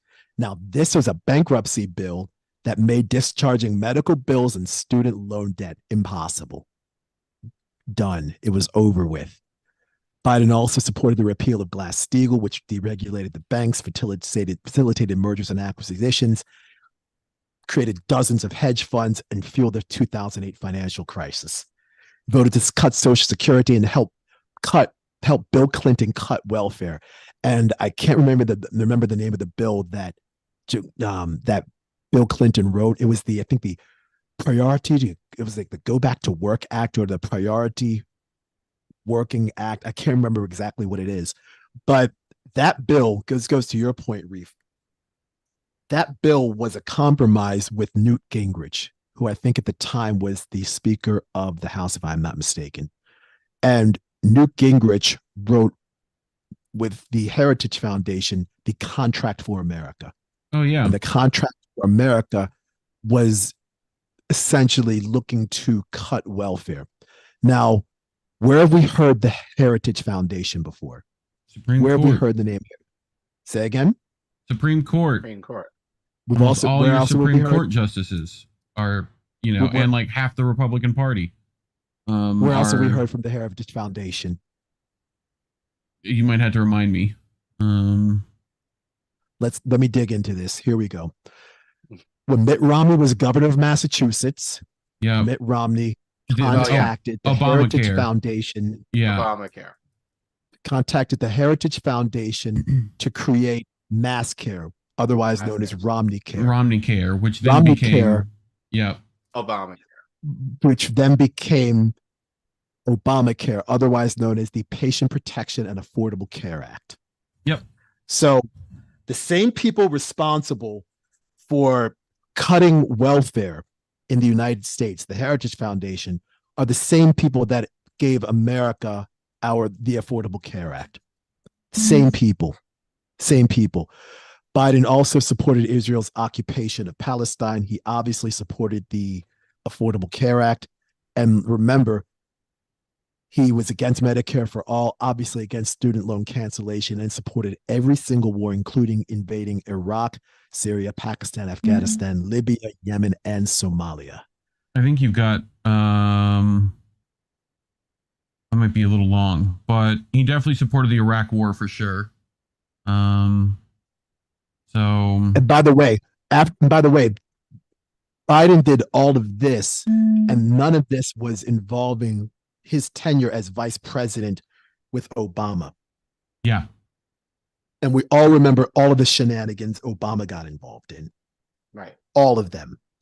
So if you think Joe Biden is going to go ahead and end anything in the Middle East anytime soon, or do anything for working class Americans anywhere, look, by the way, Bill Clinton's Welfare Reform Act took health care away from children. It dramatically reduced funding for CHIP. I put in the chat a little 12-minute video narrated by Danny Glover about his launch of the Iraq War. These people want to go watch that after this. Okay. Yep. Yeah. We know what we've seen from Joe Biden over the past 2.5 to 3 weeks. Some of us were a bit more informed, conscientious, responsible, whatever the word is. And we knew what Joe Biden was about. Say again? Yeah. Principled. Yes. And we knew what Joe Biden was about 3.5 years ago. Some of us knew what Joe Biden was about long before that. I'm hoping everything that I just said over the past 15 or 20 minutes was informative, number one. But number two, hopefully when you go to the voting booths in about a year, you'll look at Joe Biden, remember this video, look at some of the clips that will eventually come out and saying, you know, and I can't vote for him.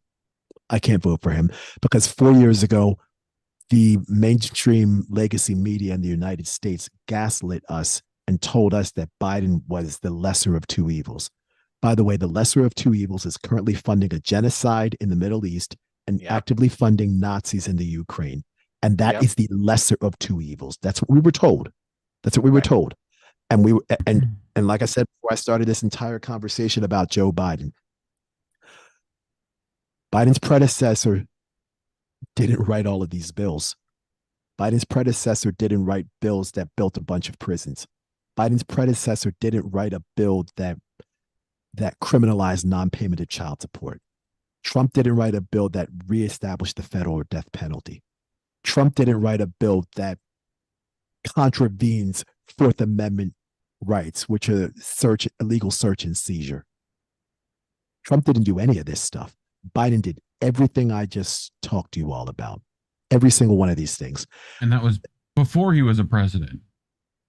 This was when he was a senator out of Delaware. Yep. This is when he did all of this when he was a senator out of Delaware. All of this.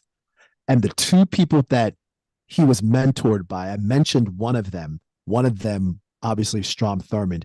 The other person he was a close mentor to, who he was mentored by, James Eastland. James Eastland, and if you go ahead and read up about James Eastland, he was a senator out of Mississippi, if I'm not mistaken. Senator out of Mississippi.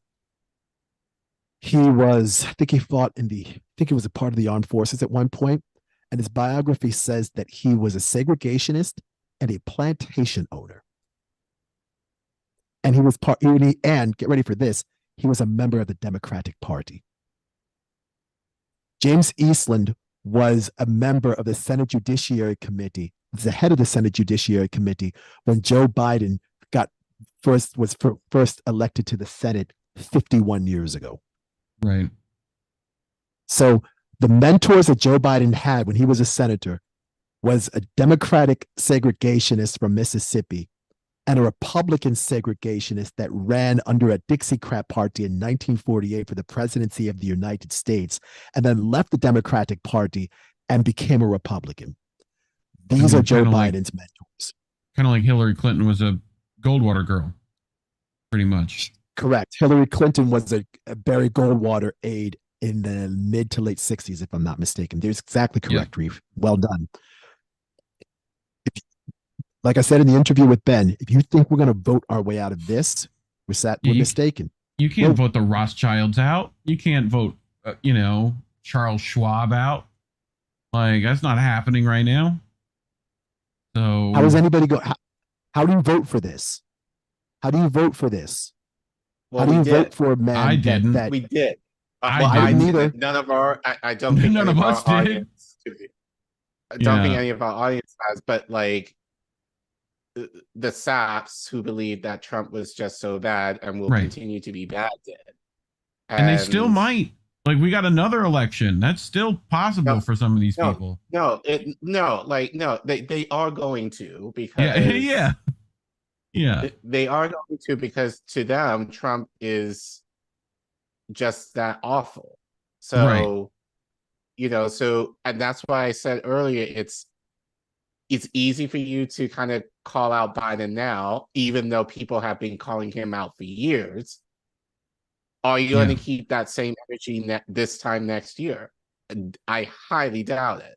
Well, we think talked by about then, earlier, Trump's swampy, aides and stuff, when like Steve Bannon, who was less swamp, but whatever, this is New York Times giving Biden crap about his aides, right? That they pose ethics tests, that there's ethically issues with who he's selecting, right? Who is helping them select that?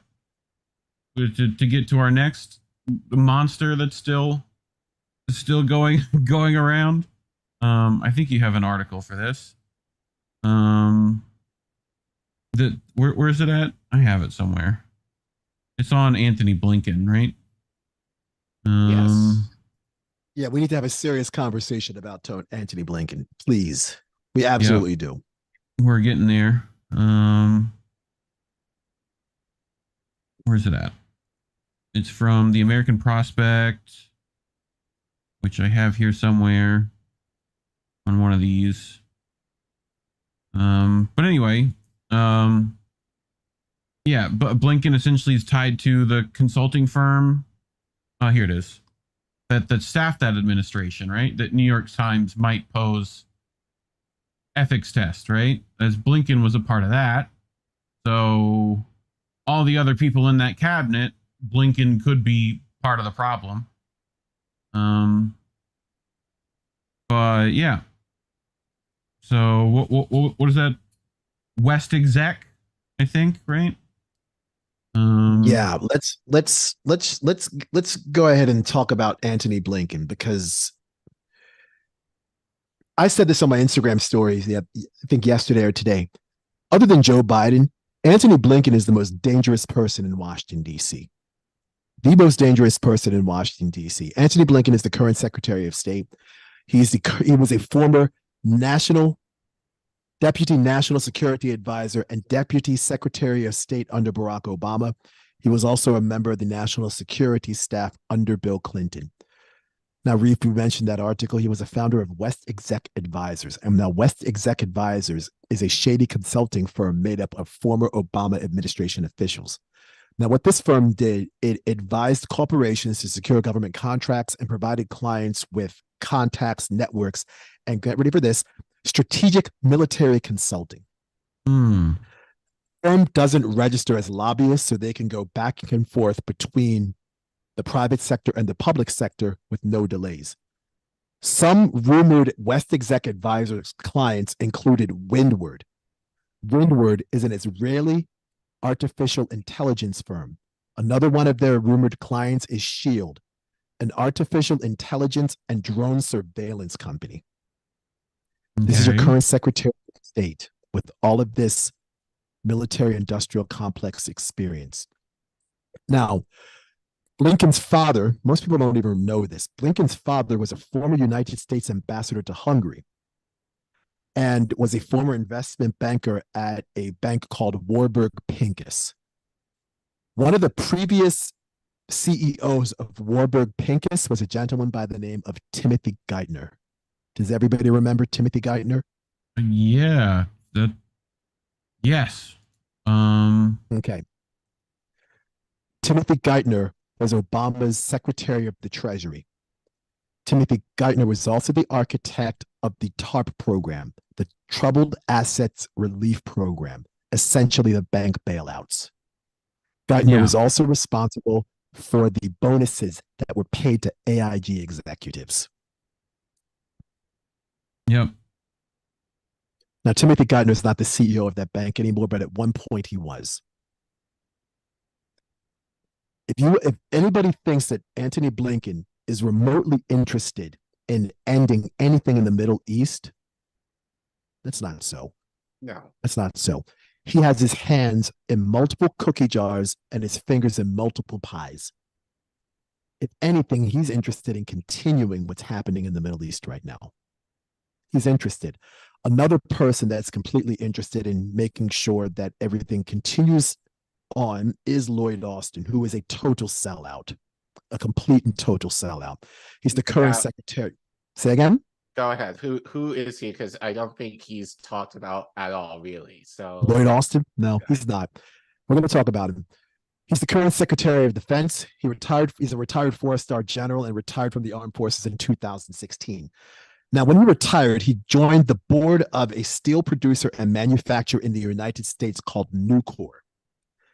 Now, if you're building drones, battleships, tanks, and other military-grade weaponry, having a steel manufacturer on your side is the right place to go. Lloyd Austin was also on the board of Tenet Healthcare. Now, Tenet Healthcare was involved in a Medicare fraud scandal that cost Tenet Healthcare $925 million in penalties in 2016. Tenet Healthcare is also a major sponsor of the Clinton Foundation. Go figure. Now, Lloyd Austin also led coalition forces in Iraq. And then when everybody was saying, Lloyd, we need to chill in Iraq, come on, this isn't working, he went and asked the government for more troops. He unsuccessfully spent billions of dollars training Syrians to defeat ISIL. Austin is also a partner of Pine Island Capital, a venture capital firm founded by Antony Blinken and another person that's rarely discussed in Washington, D.C. politics, at least publicly like this, Michelle Flournoy. Michelle Flournoy was connected to Merrill Lynch, right? Pine Island was formed, former CIT Group Merrill Lynch CEO John Thane, right? Coca-Cola exec Clyde Tuggle, so yeah, informational relationship Flournoy, with Wes exec. Yep. Right. And Michelle Flournoy was a member of Obama's staff. She had something to do with advising the Pentagon, or she was Obama's Pentagon's policy chief. That's who Michelle Flournoy was. And if Lloyd Austin was not appointed as Secretary of Defense, Michelle Flournoy was going to get that job. Yeah. She was going to get that job. Lloyd Austin also supported expanding family detention. He also supported accelerating deportation. He approved hundreds of drone strikes in the Middle East. And Lloyd Austin, this is somewhat common knowledge, is also a board member of Raytheon, a defense contractor. Given everything we know about what's happening in the Middle East right now and everything that's happening in between Russia and Ukraine, does anybody honestly think that the current Secretary of Defense is interested in any sort of diplomatic talks to end either of those wars or any wars for that? We've talked about how they've actively blocked peace talks in this. So we did that last week. So not happening. Yep. Not happening. Nope. Avril Haines is another person we need to discuss. And most people have no idea who Avril Haines is. She's the current Director of National Intelligence. She was the Deputy National Security Advisor under Obama. She was the former Deputy Director of the Central Intelligence Agency. And the CIA does not stand for Central Intelligence Agency. If you remember anything about the Iran-Contra controversy, the CIA is the Cocaine Import Agency. Yeah, Oliver North. Conversation for Oliver North. That's a whole other. Back when those bricks came on military planes, in the words of Killer Mike. Correct. So Haines replaced Antony Blinken as Deputy National Security Advisor, and she was responsible for thousands of drone strikes in the Middle East. In 2015, there was a torture report where U.S. soldiers were actively torturing civilians in the Middle East. Yep. The Abu report Ghraib. was 6,007. Correct. The report Yeah. was 6,700 pages. Avril Haines redacted 6,200 of those pages. She supported targeted drone killings, not drone strikes, but drone killings. She created a plan for regime change in North Korea. She was also a consultant for Palantir Technologies, and this was a data mining firm that helped the Trump administration with immigrant detention programs. Mm-hmm. What I'm about to say next is not common knowledge, but it's important it's germane to the conversation. Avril Haines and the current Secretary of Commerce, Gina Raimondo, who has her own issues, they're in charge of a law called the Restrict Act. The Restrict Act decides who a foreign adversary is. Congress doesn't do that. The Secretary of Commerce and the Director of National Intelligence decides who a foreign adversary is. Essentially, who America will potentially go to war with. The Restrict Act. There it is. Mark Warner. Restrict Act is described as a systematic framework for addressing technology-based threats to the security and safety of Americans. Grants the Secretary of Commerce the authority to review transactions by certain foreign entities who offer information and communication technologies, products, or services. Right. So we can go after anyone for anything, pretty much. Yep. I mean, this is probably directly related to Kiriakou, Assange, all that stuff, putting out their information, right? So Espionage Act, etc. Yeah. Yep. All of this is connected. All of this is connected. And there's some other people that we need to mention, and I know we're coming on almost 2 hours of this. Whatever, I got episode, time. So we still have a little bit more to go. There are some people in Joe Biden's cabinet, his senior advisory team. We need to talk about these people. Ron Klain, Bruce Reed, Steve Ricchetti. Steve Ricchetti is a guy we need to discuss. Steve Ricchetti was Biden's chief of staff when Biden was vice president. Okay. He was also Bill Clinton's deputy chief of staff. Oh, okay. And when in between Obama and Clinton's presidencies, when Ricchetti was not a chief of staff for one of those two people, he was a lobbyist in Washington. What we see most recently in legacy media is loads of censorship. And we've seen only a handful of networks that are putting out what we watch and see and hear. There's, I think, 6 major news organizations that produce over 90% of the content we see in the mainstream legacy media. And that came from the Telecommunications Act of 1996, which Bill Clinton signed into law. The main architect of that bill was Steve Ricchetti. Bear in mind, Steve Ricchetti replaced John Podesta as Obama's as Bill Clinton's chief of staff. Who I think also worked with Biden when he was senator, right? That's also if I'm not mistaken. That's also Luckily, correct. we have some inside information there with none other than INN member Tar Reid, congressional aide to Biden at that time. Who talks about they were saying things like limited nuclear war was possible. That's the stuff that was said behind closed doors here. That, we can just drop a nuke here and there. It'll be fine.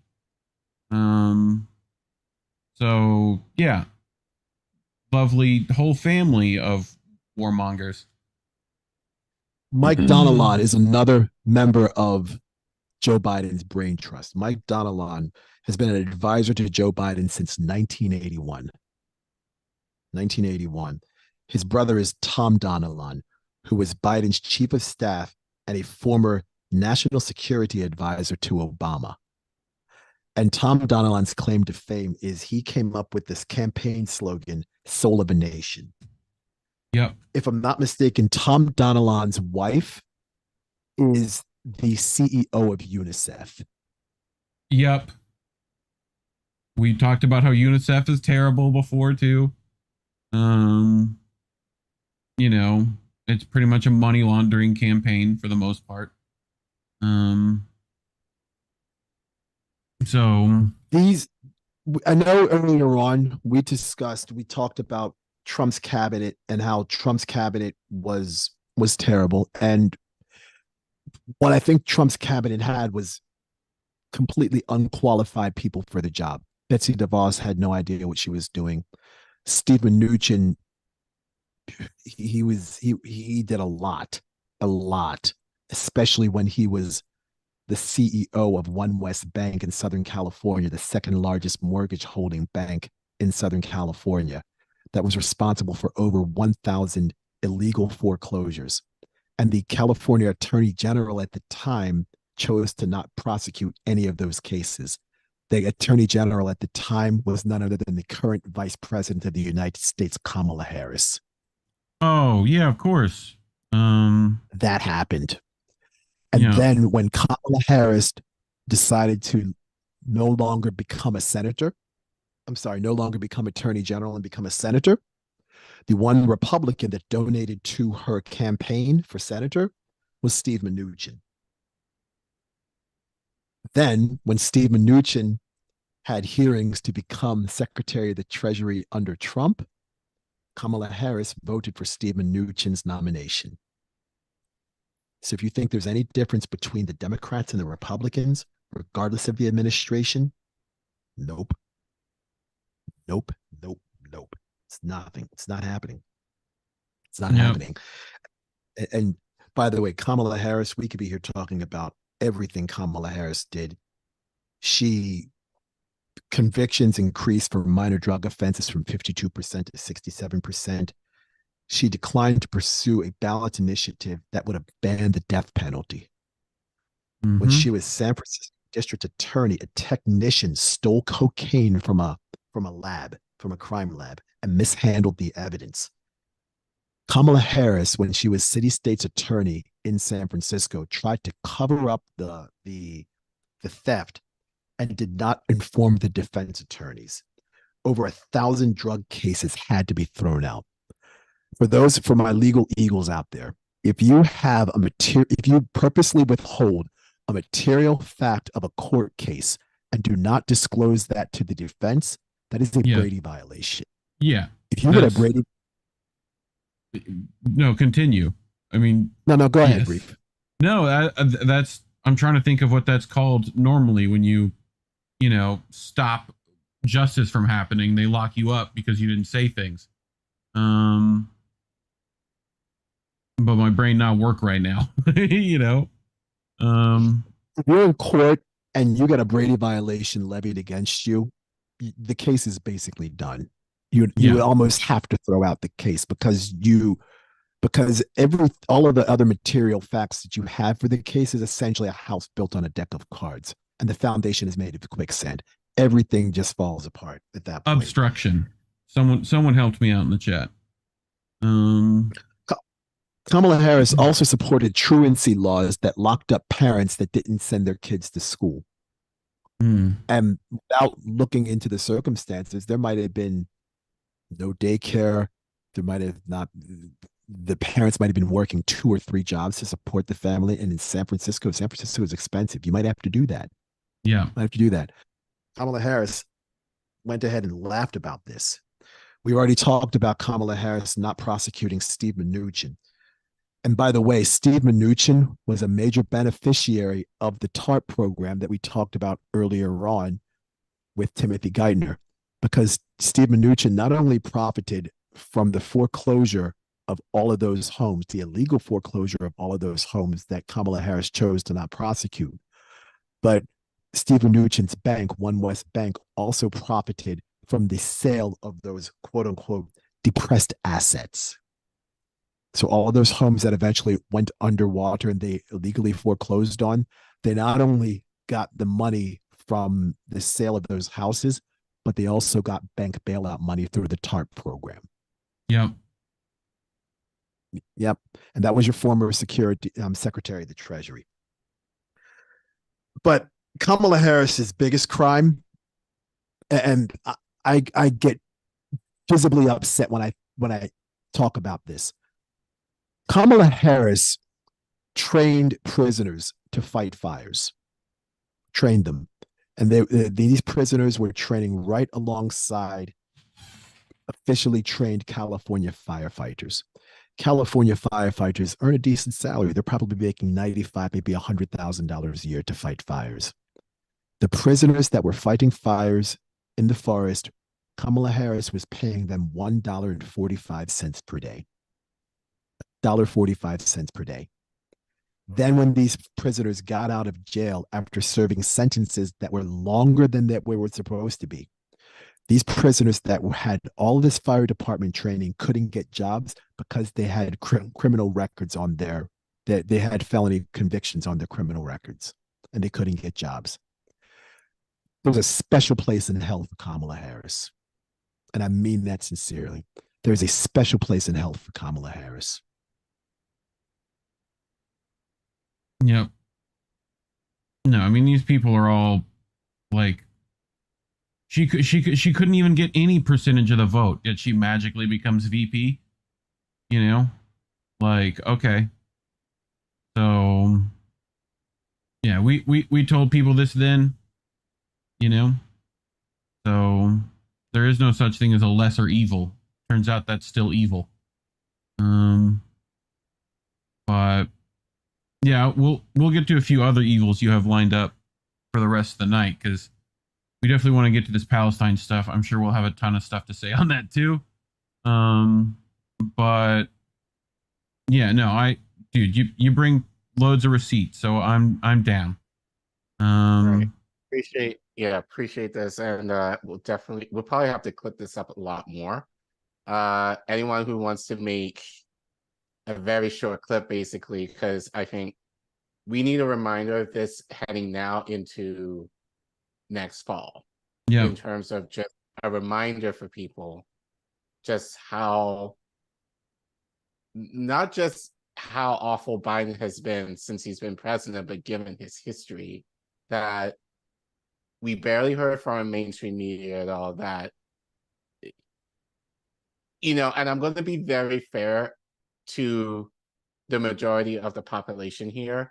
When we're given two shitty choices and we're not talking about how direct action or any of the things that are outside the duopoly is what we need to do in order to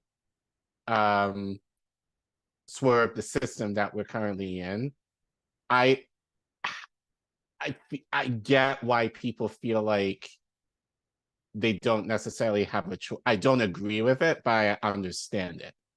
But moving forward, you know, people are making the argument that, oh, Biden, like, no, Trump was going to put us in World War III. Well, right now, like, Biden is pretty much there, I would argue, at this point. That he's, and, you know, and people now, and I think this will go into the next segment, you know, the idea of genocide, to me, it doesn't get much worse than that. So given all of this information, plus what we're seeing from Biden now, yeah. What's going to be your, and I'm sure, and I'd be interested to see what excuses people will make in the next few months as to, yeah, well, Biden may have done some shit, but Trump, you know, that's all they got. That's all that's left. Right. You know. But yeah, let's go into this next segment.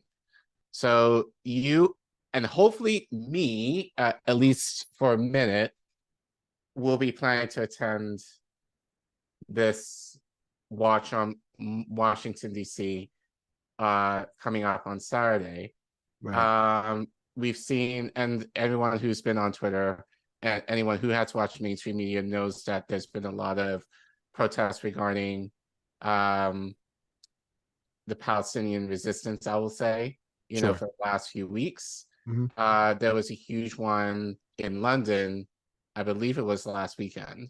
I can imagine this one in Washington will probably be just as or around as big. So you're going to this, Joe. Yeah, So, just talk about the international support that we've seen so far for these protests. I know London had over 100,000 people. I know a couple of people that attended. There was a huge protest in Brussels, Belgium also. One of my good friends, my friend E.T., she is a student at a university in Leuven, Belgium. She's originally from Estonia. She attended the Brussels protest. There was a massive protest in Berlin, Germany over the weekend, but we didn't see much of a conversation about that in the mainstream legacy American media. There are protests taking place all over the world, especially in various parts of Europe, in support of Palestine. And I want to be clear when I say this. Just because you are pro-Palestine, that does not mean you are anti-Israel or anti-Israeli. I'm going to make sure that when I specifically say that, we pro-Palestine, we're pro-Palestine. Okay, fine. There are plenty of Israeli people that were also, Hamas also murdered a bunch of Israeli people. And that's not good either. There's no two ways of getting around that. We can't, if we're going to go ahead and admonish what Israel has done to Palestine, we must also admonish what Hamas did to innocent Israelis, because every life is supposed to be important. We're not placing one life over another. I don't want to do that, because if we do that, then we end up with these asymmetrical arguments about everything, and it just gets too convoluted. And I'm trying to make sure I simplify all of this as much as possible. Well, even though it's complicated. That's like with that. It is. Every Israeli citizen has to be a part of what, Joe? The United States military, not the United States military, the Israeli IDF. military. Yes. So we can claim those were all innocent civilians, yet all of them spent time in the IDF and probably still, and this is on top of, there's a lot of propaganda surrounding that whole event to begin with. Hamas says they didn't target civilians, that this was crossfire situations and Israel making it bigger than it was. And, we also know Israel has been known to make false flags. If you look at the Lavon affair, if you look at, there's a lot surrounding all this. So I get you. Innocent loss of life sucks regardless. Right. But I think innocent loss of life sucks on either side. That being said, do I understand? That's what I'm getting at. Yes. And the need to fight the oppressor in any means necessary, like kinda, like you've spent since 1948, innocent lives of Palestinians have been lost and lost again and lost some more. So, do I think eye for an eye is worth it? No, but But this is what I was saying earlier. Yeah. In terms of your interview with Ben. And we experienced this as international Black men. Like, in terms of... I already know where you're going with this. ADOS and FBAs view us. Yes. Like, we have... There's kind of like this internal struggle among us that we need to kind of deal with. Correct. And so along with that, there needs to be a serious conversation with Western Jewish people. Now, and I've seen, and I've talked to, like, as I said, I've been talking to Indy. I also know a few people who are Jewish that might sympathize with the Palestinian struggle. Oh, here you go. I got you. I got exactly what you're about to say. Hold on. Let's bring... I'd rather you not a say... terrorist organization. Go ahead. All right. Well, I have this from everyone's favorite bean pie supporter, Malcolm X, when he was asked about the Mau Mau terrorists in Kenya. Well, this was a terrorist organization that didn't just defend themselves from specific acts, but initiated acts of terrorism. Do you favor that in this country? No, I think that the conditions that prevailed in Kenya forced the Mau Mau to take action. And any action that they took, even though it seemed that they were initiating it, actually it was a defensive action. And it was a reaction to the colonial powers that were exploiting them. But do you favor such an organization here? does white America favor the Ku Klux Klan or the Citizens Council. And as long as the government, police bodies, do nothing about the existence of white terror groups that are terrorizing blacks, then it's time for blacks to do whatever is necessary to put these white terror groups in their place. And I feel that a Mau Mau could wipe out the Klan in the north, south, east, and west, and wherever it exists. I'm not against the idea at all. Well, this was a... So, you know... I mean, so, but given that, what Malcolm X said in the past,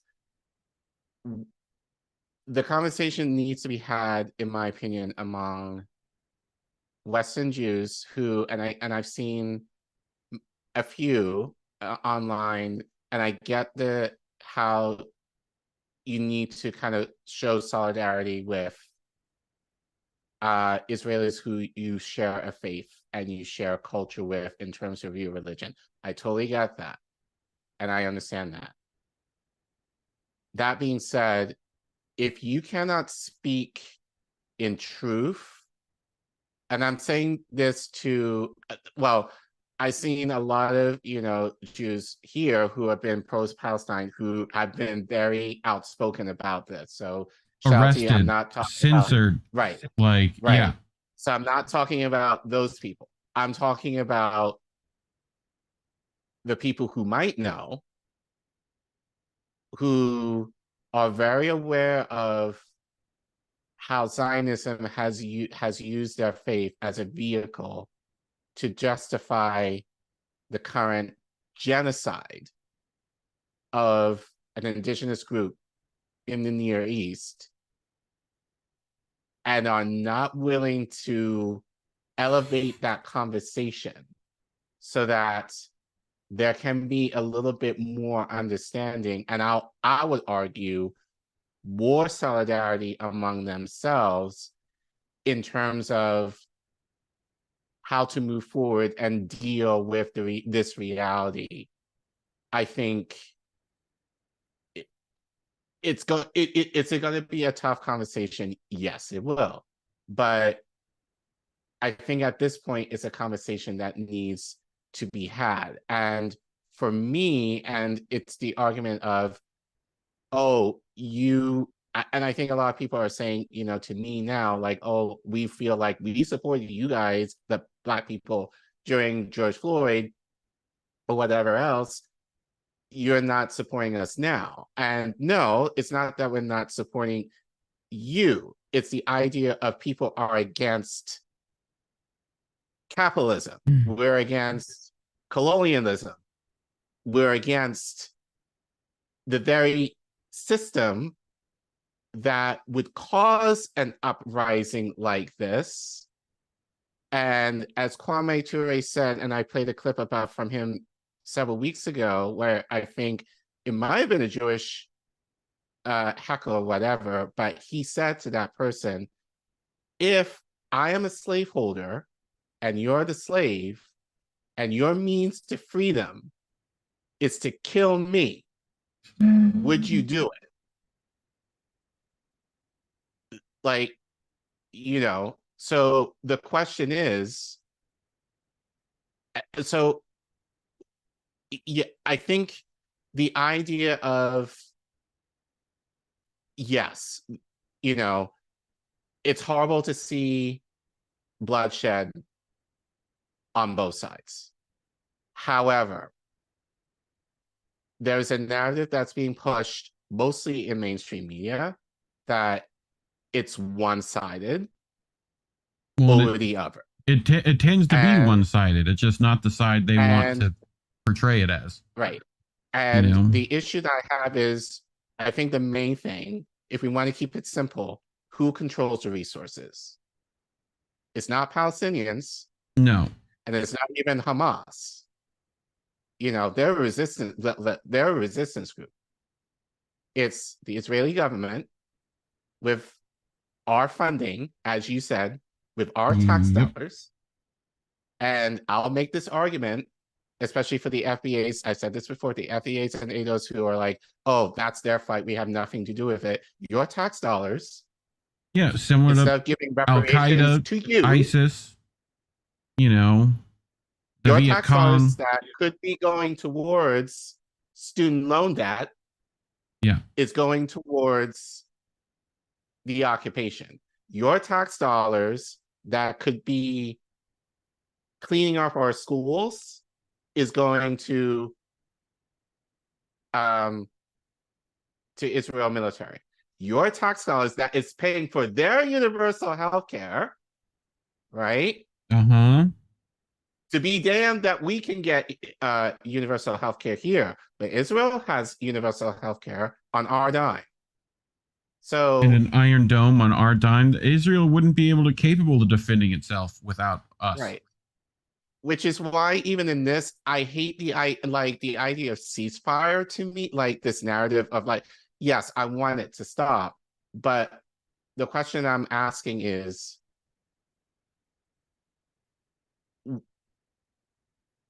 if you stop it, then what happens? Number one, you know, what do the terms of a ceasefire look like? Right. And I will say, according to the West, are you willing to cut aid to Israel in order to get that? I haven't heard of anything of the sort at this point.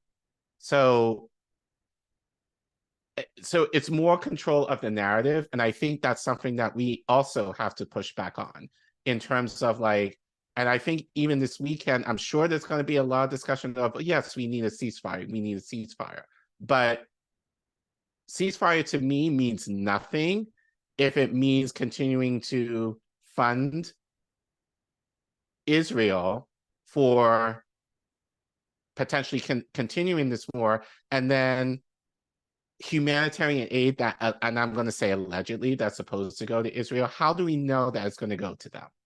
How do we know that it's going to go, like in Gaza, like everything is kind of locked up. And we've talked about this on the show before, like, you know, the Israeli government basically is in control of anything that goes in or out of Gaza. So how do we know for sure that they're actually the military aid that, you know, Biden is saying that we need to give is actually going to go to the civilians? Dude, how can you give military aid to Israel, which is bombing Palestinians outright, carpet bombing them right now? They're literally, they talk about mowing the lawn. They're completely wiping out the West Bank as we speak, right? And you're going to give them water and a Band-Aid? That's what you think is the solution? Like, that you can somehow do both? It's like, I'm going to pay the bully to give them baseball bats, but I'm going to give you a juice box at least. Like, what? How does that work? Right. Anyway, Joe, I feel like you've been loading up some words. So I'll just end this here. Like, I just think in terms of our experience within the Black struggle, in terms of it's very much parallel to what we experienced. Absolutely. You know, and continue to experience here. And so for me, you know, it's like, this is how I think about it. In terms of us, like, if this were us, and we're calling for, like, you know, a ceasefire, who is making the demands? I would hope that would be us, in order to kind of say, these are the stipulations that we want in order for this to stop, in order, you know. So, and I don't necessarily hear that conversation being had in terms of the Palestinians. Like, we know what they want. Well, like we've been talking about independent media. I haven't necessarily heard, you know, from mainstream media, you know, like, what are the Palestinians looking for? Or hell, like, what is Hamas looking for? You know? And the reality is there have been ceasefires in the past. This is not the first time, you know, but Israel basically flipped them off and like, nah, we're good. we're going to continue to bomb your asses because we want to occupy the remaining what remains of Israel. So no, it's like, do we want this result? Absolutely not. But in my mind, I understand why. And I get what you're saying, Joe, in terms of like both sides. But to me, Israel, by way of us, are more at fault. And there's a lot that we need to be accountable for. And that's what people are protesting. And I think at the end of the day, that's what it is. It's not so much Palestine. I would argue it's more our government, as you were saying, that is continuing to fund this war that we didn't ask for, to continue the genocide of another people group that, especially if you're a person of color, we get it. And the Because idea that they've made this Israel versus Hamas, but that's not even the case with Israel. Israel's more they're throwing bombs at Syria, at Yemen, at Egypt, at like they're acting like they're the victim here, and clearly they're the ones throwing all the punches, you know? Right.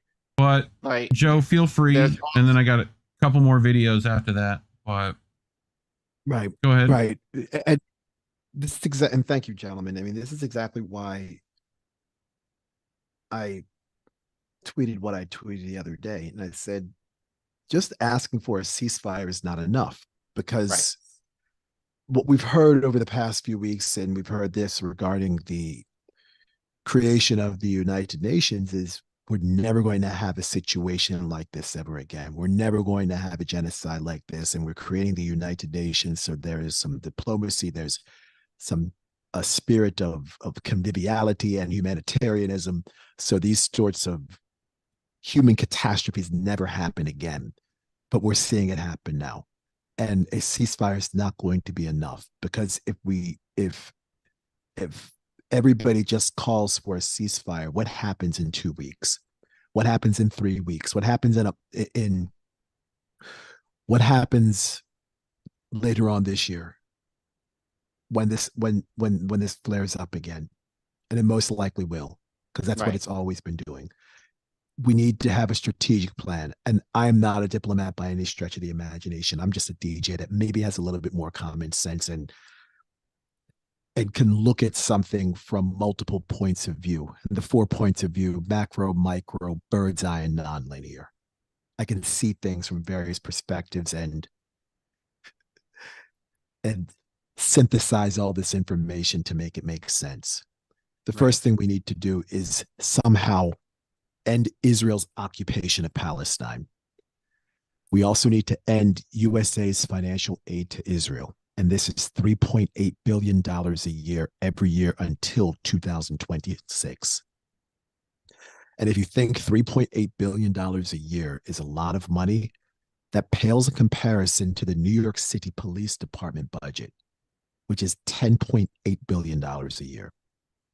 So the United States sends $3.8 billion. Many of those cops are trained by who? Yep. IDF. Another reason for Black people to care, because when they beat them up, when they beat our asses up, and also you can thank and for also that. And also, I want to talk about this before we get off the subject. Brazil, who a lot of you, especially the Bolsonaro ones, are more than willing to support Israel right now. And that's mainly because you also go train the IDF. And you get training from the IDF. Like, I know you Gracies are running around. I see you out there. Like, y'all talk about police reform, and yet, you know, meanwhile, like, Rio's one of the most, like, wealth-gapped cities in the world, you know. Like, the barrios are pretty crazy. I don't know if you've noticed, you know. But anyway, Joe? The New York City Police Department, again, $10.8 billion per year budget. By the way, the New York City Police Department has 16 satellite offices in 12 different countries. One of their satellite offices is in Tel Aviv, Israel. Uh-huh. The NYPD has straight up office in Israel. You know? If you think $3.8 billion a year in military aid to a country is a lot of money, remember the New York City Police Department. Just keep that in mind. We also need, in terms of just when we march, at least what I'm going to be marching for, is an immediate release of all hostages on both sides of the border. Immediate release of all hostages. These hostages are innocent people. They had nothing to do with this. Let the hostages go. Let them go. Obviously, an immediate ceasefire, immediate humanitarian aid, and this includes medical care, this includes water, fuel, and electricity. We also need a reconnection of all communication networks in the Gaza Strip. Collin, you just said we don't know anything about what the Palestinians want, and we don't know what Hamas's demands are. Well, it's difficult to know what a group of people want when the communications networks where they are is cut off. So you can't have a conversation with somebody that doesn't have any way to speak to you. Right. So reconnecting the communication networks in the Gaza Strip would be a great way to facilitate some sort of conversations and negotiations. Obviously, especially when we have hostages involved. This next point is going to be the most difficult. We need to find some way where Palestinians and Israelis can peacefully coexist. I don't know what that looks like. I don't know how to figure that out.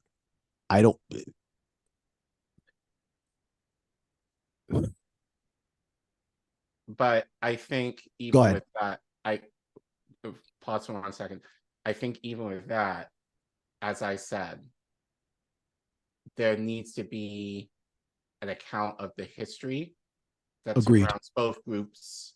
Yeah, agreed. Secular Palestine seemed to have managed. I would argue goes even past within the last 100 years. This is, I would argue, a thousands year issue. Yeah. I would argue if you're looking at it from the biblical standpoint, this has been an issue from the time of Abraham. Well, and that's part of the problem. There's no need for a religious state in this area. Secular Palestine seemed to manage with Jewish people just fine. So right, but regardless, I say the same about the Vatican. I don't need that. Right. Rome can own that, Right. Like, but regardless, in terms of let's talk about the Holocaust for a second. Every Jewish person, look, hell, we learned the Holocaust in school, who in the chat had to read Night by Elie Wiesel at some point in your school career? Yeah. I had to read that in middle school,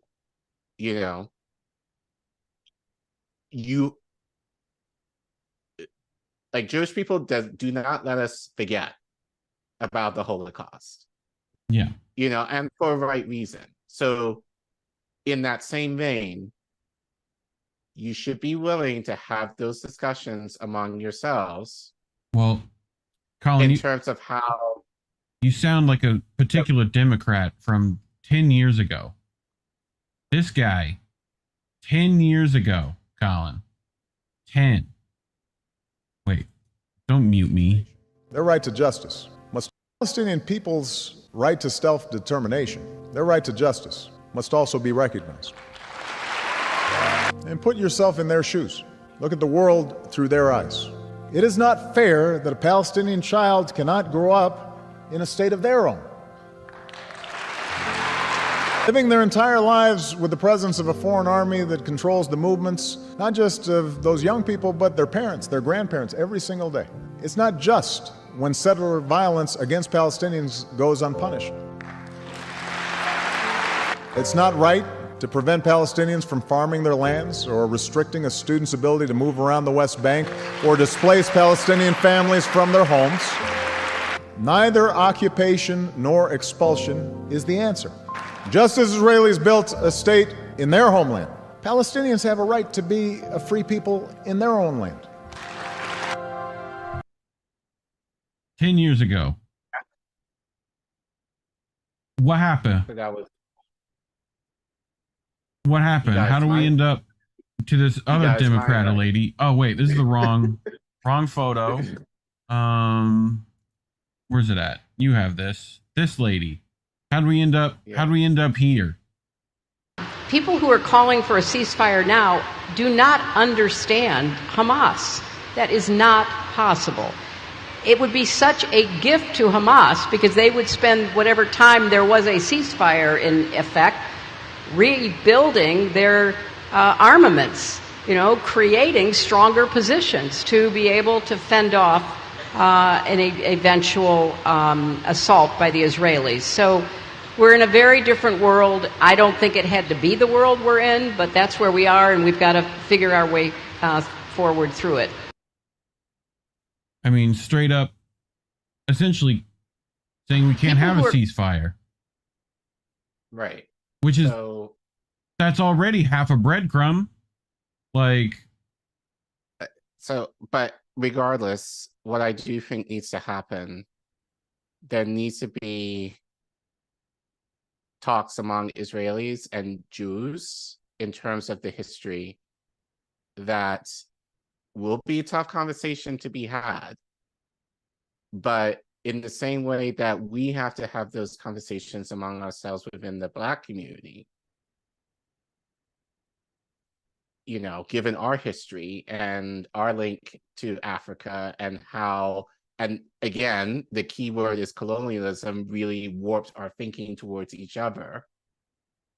The same needs to be had among Israelis and Jews in terms of the history and the colonization that surrounds them and how that has affected, not just Palestinians, but I would argue just the Middle East in general. So until that happens, the idea of a two-state, one-state solution, I don't think is possible. Yeah. Because there's still going to be this propaganda that still exists in terms of, with what Hillary said, she was talking about Hamas and a ceasefire, and they still, what about Israel, who commits war crimes during ceasefires? They also are, it's like you're wanting to both sides stuff, but then you don't both sides the stuff. It's very weird, Right. So, I just think, so I think that's the part that is missing in my mind in this whole conversation. And I think it's great that we're having this here, but it needs to be happening Saturday. Right. At the Freedom Plaza as well. And you know what, though? But even with this, though, and I was speaking to a mutual friend who's in Europe today, asked me if I was going to go, and I shared with him, and look, point blank, and I've said this on the show before, protests and standing your ground and making your voices known, I think ultimately, on a very basic level, I think is a good thing. I think it's a necessary thing. And I do encourage people, especially if you're able to go to this or other, demonstrations throughout the country. If you have the opportunity to go, do it.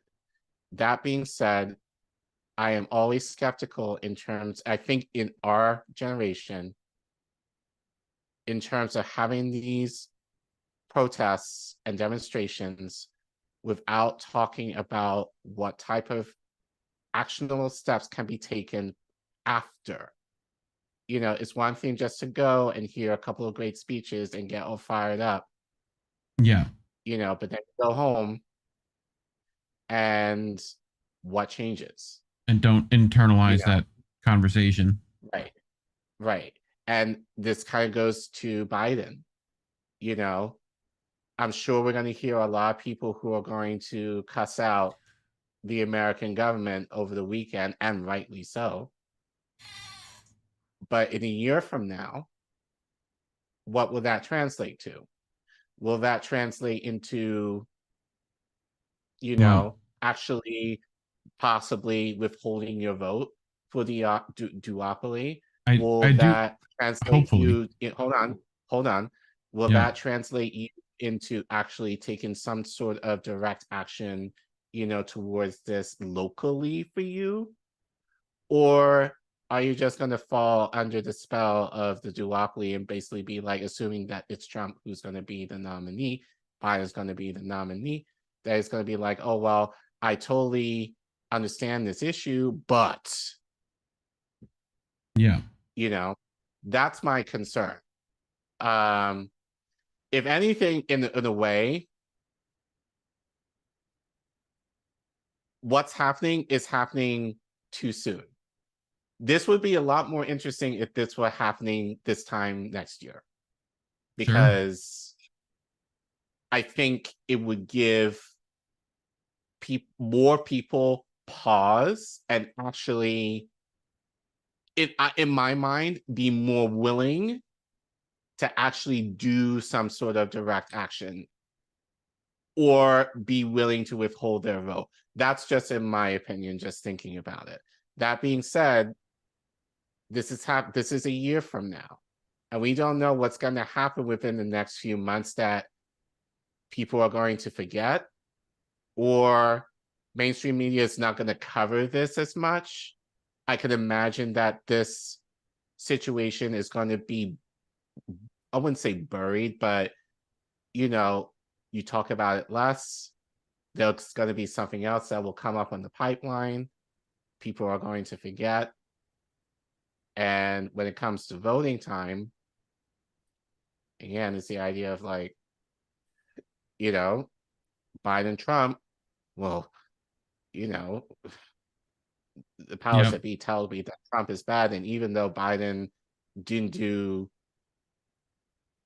any of what he promised he would do for the working class, you know, he's still, people are going to go in pretzels to kind of justify the idea of voting for either one. Yeah. You know, I agree. I thoroughly agree. And Collin, I agree with you with what you just said about a minute and a half, 2 minutes ago. It would, this protest would have been more effective, I don't know, about 10 or 11 months from now.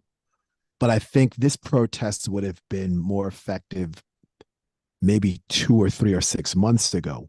You mentioned the words direct action. What have I constantly talked about anytime I've been a guest on this show? I've always talked about intra-industry and inter-industry labor strikes. Mm-hmm. If you tied this protest to a labor strike, right? For example, the United Auto Workers in Detroit, or UPS strike, UPS drivers, Starbucks, or the railroad, or the Starbucks, McDonald's, Amazon, you know, and a lot of those people now that pro-Palestine are getting fired.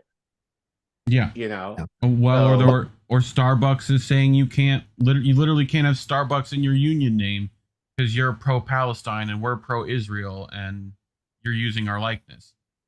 You know, so yada yada.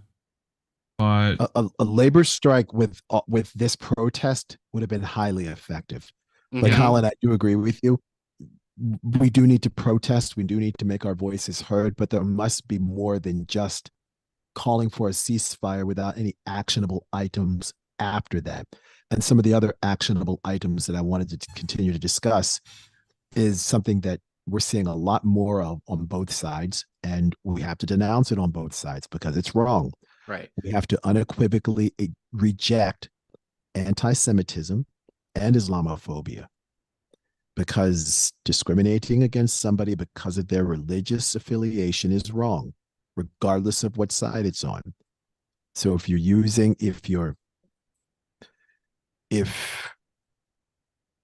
it's wrong. It's Right. wrong. But You can't. Keep in mind, Palestinians are Semitic, you know? Right.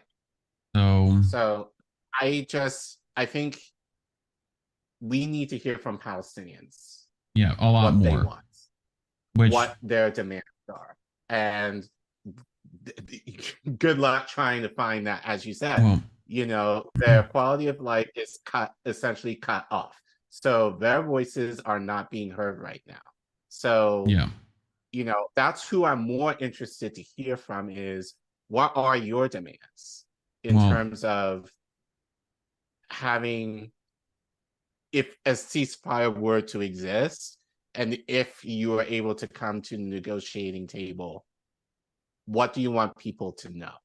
What do you want? What are your demands? And I think if I would feel a lot better in that regard if that is what is offered. But I almost feel like they're using the ceasefire in terms of military humanitarian aid as a carrot, almost. Yeah. In the sense of, we want to have the ceasefire in order to, in the means to give you this aid. So you give them the aid, allegedly, then what? You're gonna wrap up. You're still funding Israel, so you give them the aid for, as you said, Joe, like, will last what, 2 weeks, a month, couple of months, and then after that, when that's all run out, what is Israel going to do? Are they going to continue wrapping up the bombing Gaza and the West Bank?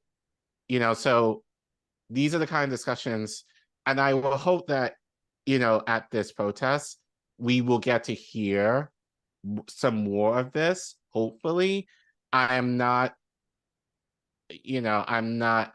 little more cynical about these things at this point. Don't think we're necessarily going to hear that, but ideally, these are the conversations moving forward that I think, especially in independent media, that we should be having. Well, I agree. I found this. We real quick before we close this out. And I think it speaks to the conversation that you're talking about. I want y'all to be perfectly aware of something. When you see Biden start walking back his statements being like, oh, actually, Palestinians don't deserve to be slaughtered en masse in an open air prison. When you see that shit, know that the Democratic Party is absolutely fucking scrambling over this. They have access to data and analytics on shit that you never even would think to like track and have data on. They have access to that, and they have people with doctorates poring over all that, and they are seeing that the old guard shock and awe tactics that like manufactured consent from Iraq aren't fucking working on the demographics that they want it to work on. Oh shit, my because look, I lived through the invasion of Iraq and then the expanding to Afghanistan. I was young, but I do remember how it was. There were protests at that time, massive worldwide protests against the invasion of Iraq. People knew that shit was wrong from the jump. But because the social media wasn't what it was now, they could control that narrative. They could paint Saddam Hussein as the ultimate evil, the way that they're doing to Hamas, and manufacture consent to drown out those voices, to make those people protesting look like bleeding heart liberals who don't really love their country in the wake of an awful terrorist attack. That's what they managed to do back then. They think it's going to work now. That's why you saw that huge, over-the-top, loud propaganda push on New York Times, Washington Post, NBC News, AP News, Reuters, all of it. That's why you saw that. That's why Israel paid that money for those just psychopathic, like, kitty ads to be played on YouTube. They think because they're all, like, have a median age of 89 years old, they think that that can still work. They think that that can still work. So it's not a testament to y'all's media literacy, because we all know that that's in the gutter. It's a testament to the fact that these people are able to directly share their stories and make their suffering inignorable. I have never in my life seen such a dramatic flip within a month on any invasion. I promise you that. And trust and believe, Biden and his team think that they are fucked. They do. They just outright think that they're fucked over this, because historically, starting a war is the easiest way for an American president to get reelected without changing any bit of their policy. If you bungle every aspect of your presidency but start a war, historically, like, patriotism will just wipe all that from the populace's mind, and they will rally behind the incumbent president because they want that stability to lead them through the war. Biden is seeing Israel escalate their genocide against Palestine into a regional war, is making preparations to engage in that war, is not seeing the public support. They're seeing people, like, read their propaganda and choose to listen to the people that they were hoping would be sufficiently dehumanized. They're scared.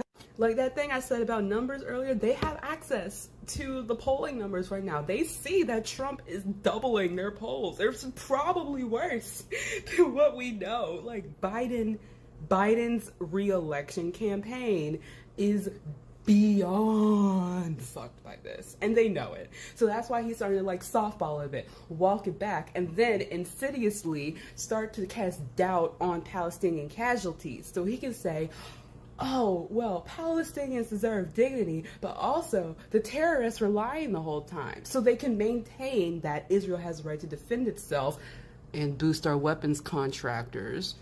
And maybe we shouldn't be calling for the wholesale collective punishment, because people kind of know what that means by now. Like, they're scrambling.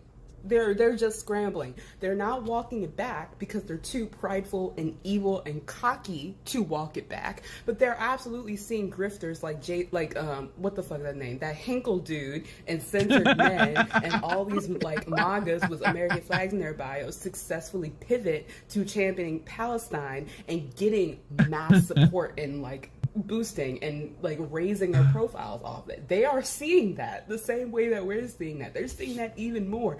And they are realizing that the hardline stance that they are forced to take is absolutely torching their careers. They know it. They know it. Just don't let them forget it, because they want you. Closing thoughts, gentlemen. Wow. Preach. Yeah. But yeah, like, and again, she kind of spoke to your experience, Joe. Again, like, the narrative isn't working in mainstream, like, especially among young people. Like, people have been educated even on a basic level about the reality regarding this conflict, and I'm not buying it. But more importantly, they're making the connection of, this is our doing. Like, the blood is on our hands. That's been on our hands, but more so now. So again, it's the question of, and this is what and I will say this because I said it already, like, I don't want to hear, I don't think this is going to happen, but I'm still traumatized from George Floyd protests of how Black people were like, we need to vote for Biden. Don't think that's going to happen this time. But again, we're a year out.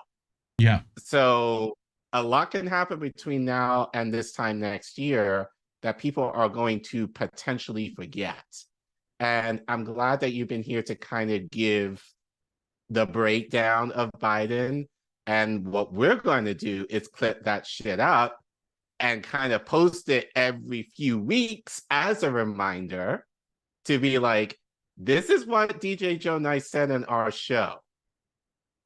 So you need to pay attention and think about this when you're ready to vote come next summer, early next fall. And also, stop censoring Palestinian voices. As a DJ, I'm sure he recognizes Low Key, DJ Abdul.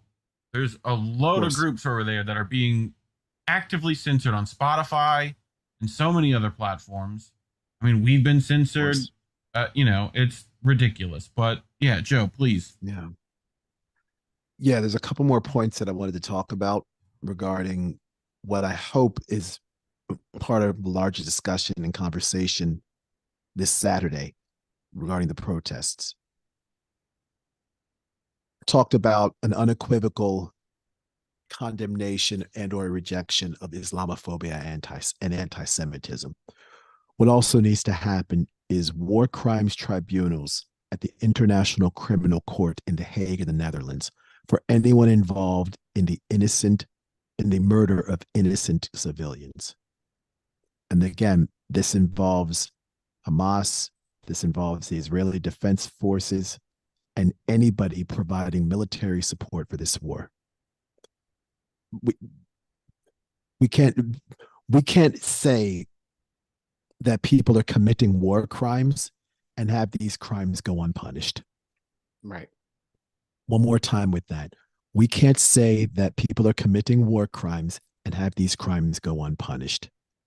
There are plenty of war criminals that came from the former Yugoslavia.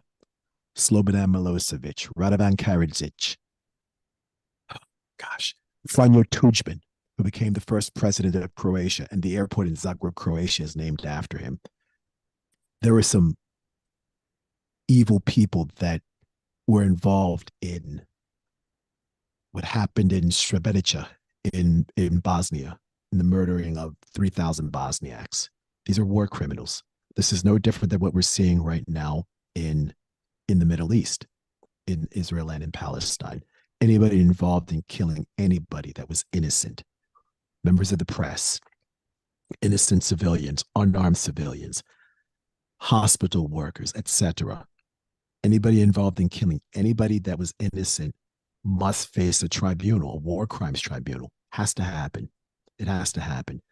And the last point that I wanted to make, and this reverts back to the previous segment, I want immediate resignations of Joe Biden, Kamala Harris, Antony Blinken, Lloyd Austin, Avril Haines, and any member of Congress that's supporting this war. They all have to go, because you can't trust any of these people. You can't trust any of them. All of them have to go. I want all of them out. All of them. In fact, if we can have a complete reboot of Congress, all 538 members of Congress, I'm fully in favor of that.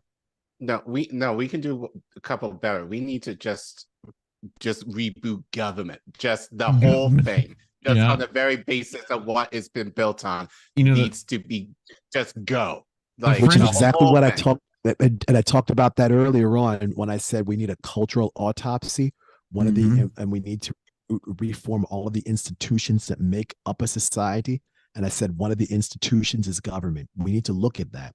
And if we're going to look at reforming government, what we also need to do is examine the United States Constitution and rewrite that and revise that, because the United States Constitution is the founding government of the U.S. It's essentially, let me use this analogy, it's essentially the software for our government.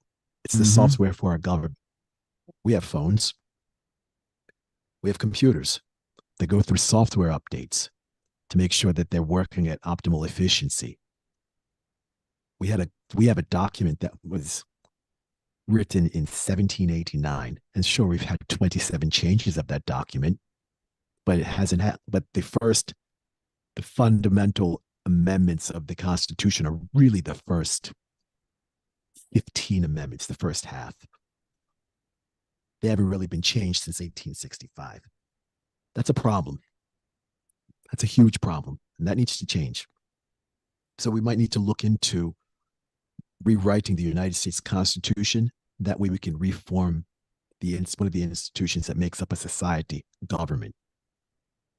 But in lieu of that, the immediate resignations of Biden, Harris, Blinken, Lloyd Austin, Avril Haines, and any member of Congress supporting this war has to happen. Yep. Because like I said in the interview that I did with Ben Bergquam from Real Voices America, our tax dollars shouldn't be paying for this. Right. Especially $100 billion paying for this war. And Ukraine. And Ukraine. We have other issues in this country that, quite frankly, are more pressing. And I'm not saying that the life of an innocent Israeli or an innocent Palestinian is not important. I'm not saying that at all, but we shouldn't be funding anybody's wars. Anybody's wars. We should be minding our own business and taking care of business here at home. We Well, shouldn't be playing away games. The French designed a reset button. You put 2 posts up, sharp thing in the middle. But I digress. You mentioned war crimes earlier, Joe. Yep. Which we should talk about. Why are war crimes? Why are war crimes? War crimes. Multitude of reasons, but you wanted to talk about this. Yeah, it's important because the Fourth Geneva Convention talks about protections for civilians in times of war. And in the introduction to this conversation, which was almost 3 hours ago, we talked about why war crimes become war crimes and why innocent civilians need to be protected. And when there are rules of engagement to war, unfortunately, because there are combatants that will violate these rules and commit atrocities that go against the rules of engagement in a war. And these atrocities are war crimes or crimes against humanity. Now, Collin Reef, I know I sent you a bunch of links in our private Twitter chat about all of this, and we wanted to go over a couple of these rules that are most applicable for what's happening in the Middle East. That way, when somebody says there's a war crime, you know where the government document that talks about these war crimes is coming from. Now, we talked about the Fourth Geneva Convention. There is, I think, 162 articles of the Geneva Convention. We are not going to go over all 162 articles. We're not doing that because we don't have that kind of time. But I don't know if you can pull up Article 32, please, if that's possible.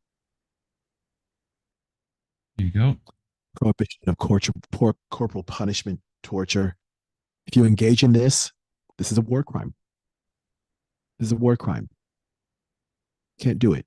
And if you scroll up to the top, it talks about international humanitarian law. Yep. Can't do it. Let's look at Article 33, please. I think I have that up here. Should be right there. Hold on. Go away, ShareX. There we go. This one right here. Yes, I accept the cookies. I love cookies. Collective penalties. We've talked about that. That's collective punishment. Collective punishment is a war crime. Can't do it. Can't do it. How about Article 49? We should have that available. There it is. Deportations, transfers, evacuations, moving people from one place to another, even if it's within the territory. It's a war crime. So when Israel says, yo, y'all got to move down south because we're going to bomb you. Right. War crime. War crime. By the way, another war crime that I did not mention with the notes here, but I'll go ahead and discuss it, is using noxious gases or toxic chemicals in a war. White phosphorus. White phosphorus, tear gas. Well, we also we designated white phosphorus that, right? Correct. Because we were using it on our own troops, and our own troops got injured. And similar to Agent Orange, it's a similar story. So, correct. And yeah, that's exactly it. And those types of weapons, they're crimes against humanity. They're war crimes. Can't use them. We can't do it. Article 50 of the Geneva Convention. Yep, I'm getting to it. Hold on. That available. Thank you. I can do shortly.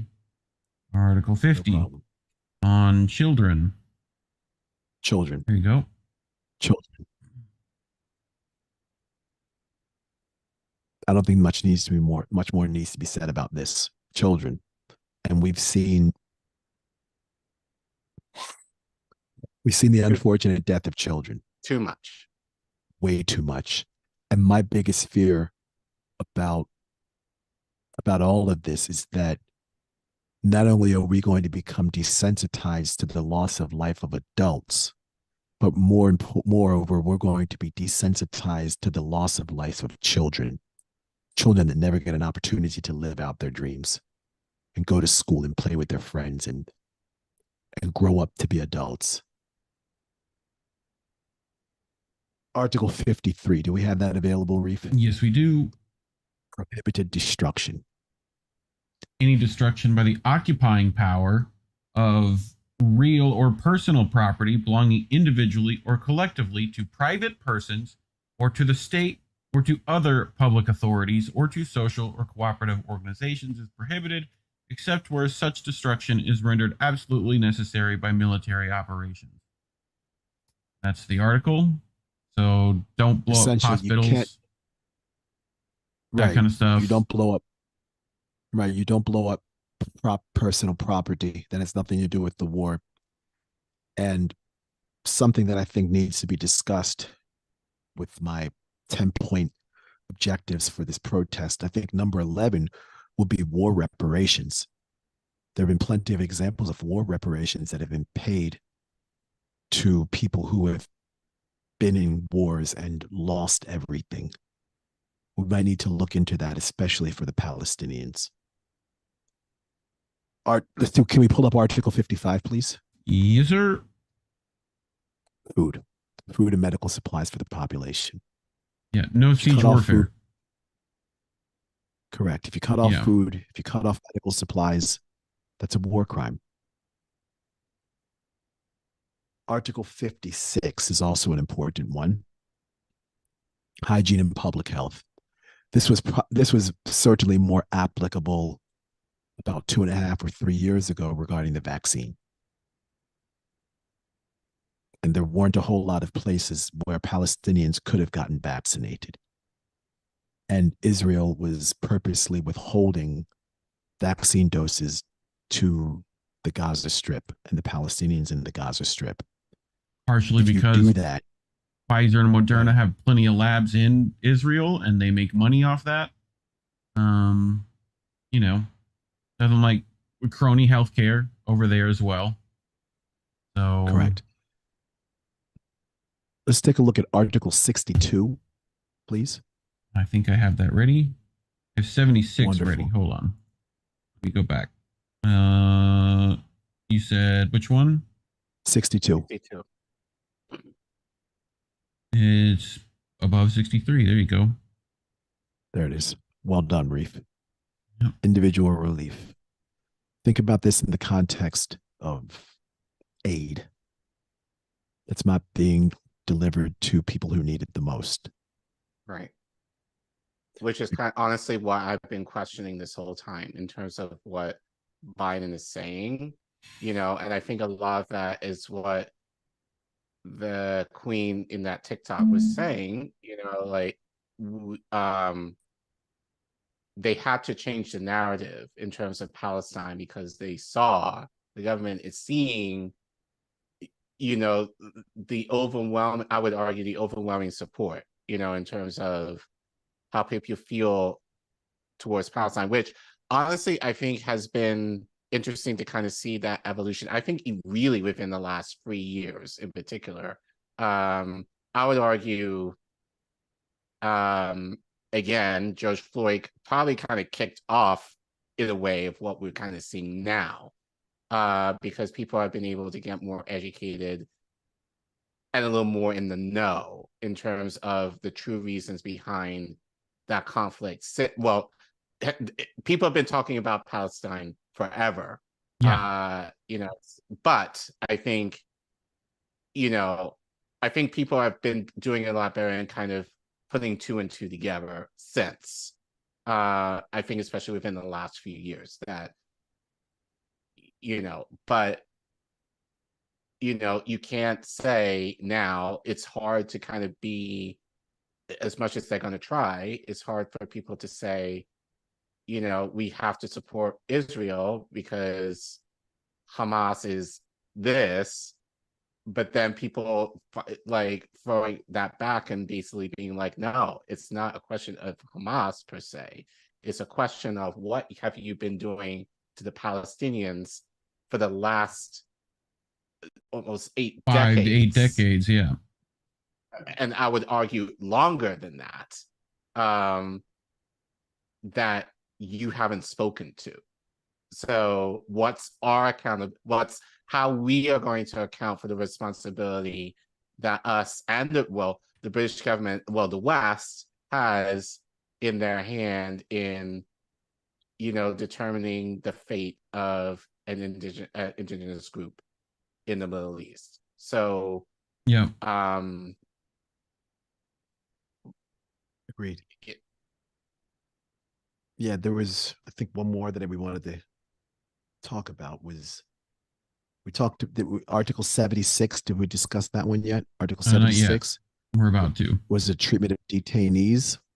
Self-explanatory. If you have detainees, war crime, not good. Mm-hmm. Article 77 is also important, and this was part of what I spoke about in the previous segment regarding releasing hostages. Hand the people over. There's a bunch more articles that I sent in the comments. They have been doing, by the way. I know, but there's guys, and I guess to all our viewers here, this is there's a lot wrong with all of this.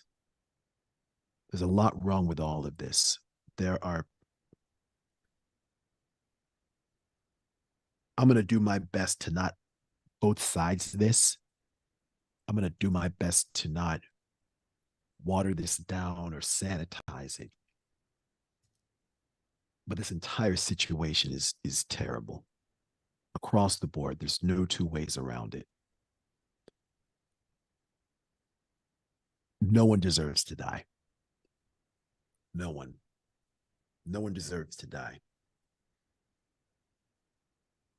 And the fact that we have governments around the world that are willing to support this is a huge problem. Yeah, I would argue I think that's the problem. Yeah, it is the problem. Like, Joe Biden says, if there wasn't an Israel, we would need to invent an Israel. When Hakeem Jeffries calls Israel the 6th New York borough or some bullshit like that. Right. Like, I think it was. Yeah. Right.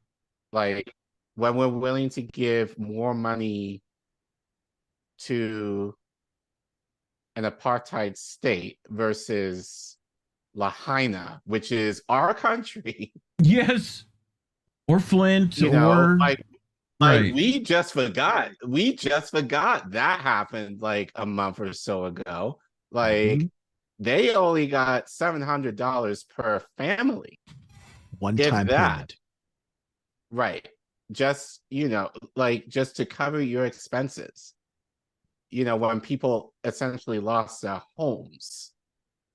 And I would argue,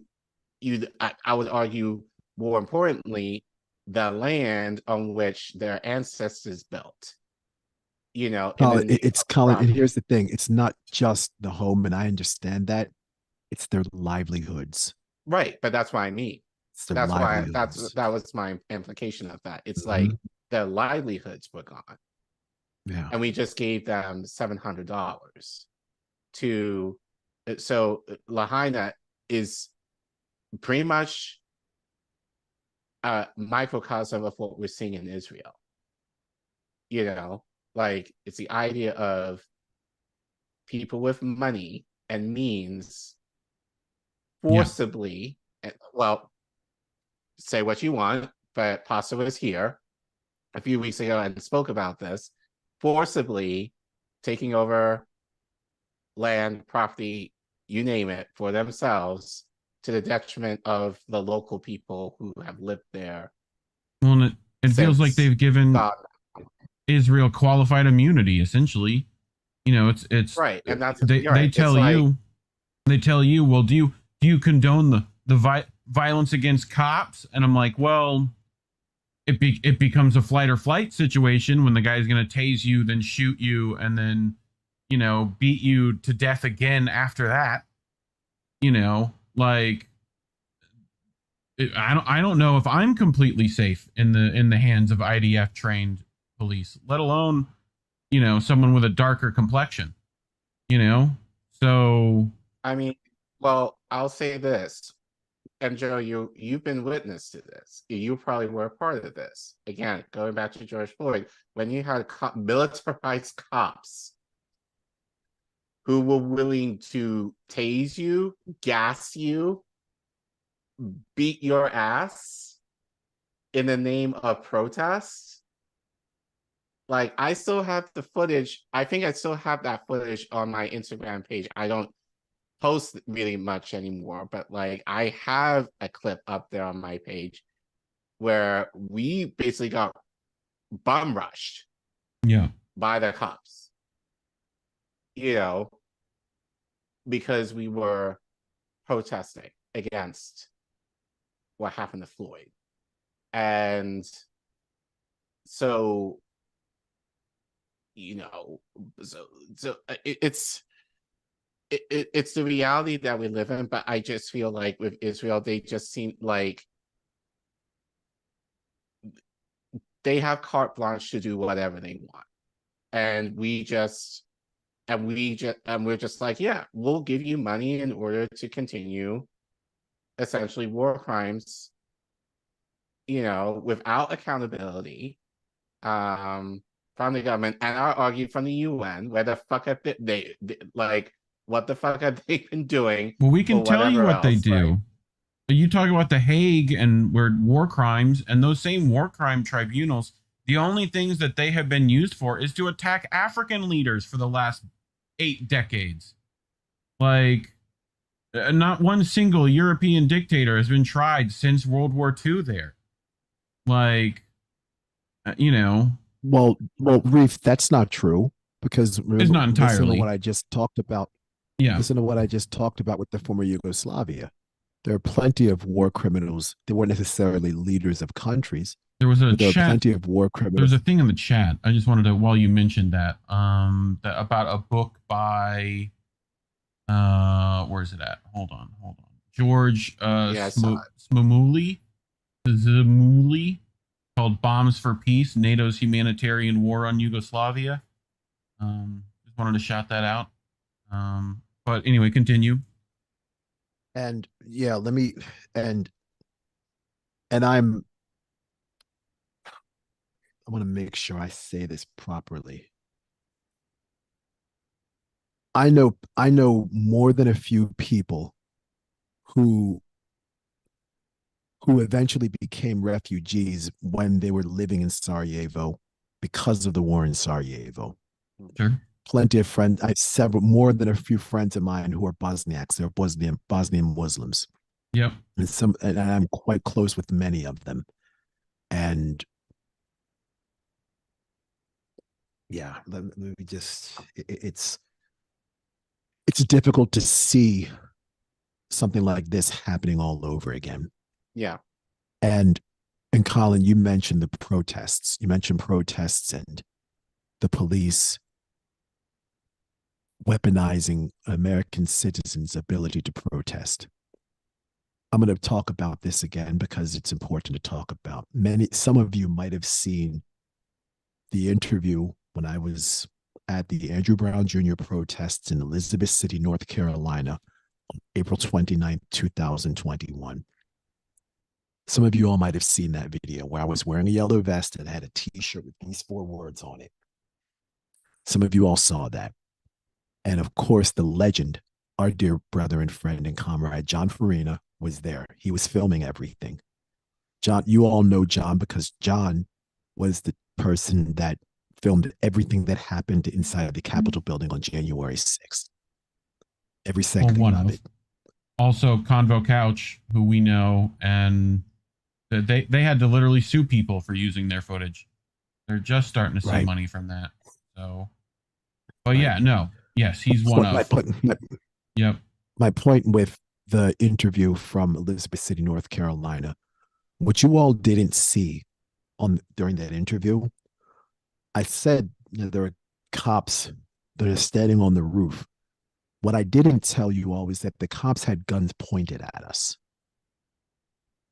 I didn't bother saying that in the interview because I didn't want to scare people off. The cops had guns pointed at us. I could see it. I could see it. And if you notice in that interview, we started walking away from the building. There's a reason for that. There's a reason for that. But getting back to what I was saying a couple of minutes ago, we need an end to this. We need an end to this. There's been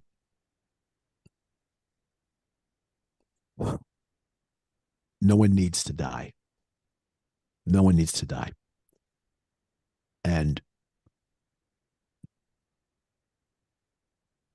the people who in the summer of 2020 that said, hey, Black lives don't matter, all lives matter. If all lives matter and we're going to purposely discount Black lives, then we can't go ahead and discount anybody's lives in the Middle East. Right. Especially Palestinians who have been under a brutal Israeli regime for nearly 8 decades. The life of a Palestinian is just as valuable as the life of an Israeli person. The bombing of that refugee camp, I can't imagine anything worse than that. Some of you all don't know my entire history. You all just know me as a DJ, and I, played a few countries, traveled around the world a little bit, sold a few records. What some of you all don't know is that I have a couple of master's degrees, and in both of my master's degrees, both of my graduate schools, the University of Baltimore and Wake Forest, I've worked with refugees. I've worked at refugee resettlement agencies at both stops. So I'm particularly sympathetic to the plight of refugees. Especially when I was in graduate school at the University of Baltimore, I was a case manager intern for the International Rescue Committee. The majority of the refugees I worked with were either from the Democratic Republic of Congo, which is going through their own genocide right now, which is not being talked about in the mainstream legacy United States media. I also worked with loads of Eritreans and Ethiopians, but the majority of refugees I worked with were Syrians. The majority of them were Syrians. And I remember the names of most of the Syrian refugees I worked with. And when they would come to the orientation and they would sit there with their families and the interpreters, I would hear their stories, obviously through an interpreter, because I don't know Arabic. And by the way, Syrian Arabic, from what I remember, is slightly different than your standard Arabics. You have to ask for a Syrian Arabic interpreter. You can't just call up an interpreter and say, "Can I have an Arabic interpreter?" It won't work. You need a Syrian Arabic interpreter. And some of the testimony and some of the stories that I heard from the refugees and what they had to deal with and what they had to go through to get to the United States. It's unspeakable. Absolutely unspeakable. So to bomb a refugee camp, there are special places in hell for people who bomb refugee camps. It just is. And when people like Piers Morgan or Wolf Blitzer, who works for CNN and has loads of connections to, was an editor of an APAC newsletter, if I'm not mistaken. When he gets on television and says, "Yo, come on now, we can't be bombing refugee camps," you know something's terribly wrong. Not just terribly wrong, but morally wrong. This needs to stop all the way across the board. I'm hoping And I'm praying that this protest leads to something bigger than this protest. I'm hoping this protest will wake up people's consciences around the world, and that we're no longer indifferent to the suffering of people, especially the Palestinians. I'm hoping people will wake up. I'm hoping people, in the words of Bob Marley, will get up and stand up. I'm hoping people will protest. And I don't want this to just be a weekend thing and we forget about it on Monday. Right. I'm tired of that. I'm tired of boutique activism. Yeah. I'm tired of it. I understand the need to protest. I understand the need to communicate. I understand the need to amplify messages, especially messages from people who can't speak for themselves or people whose messages cannot be disseminated for a variety of reasons, as we've outlined earlier on tonight.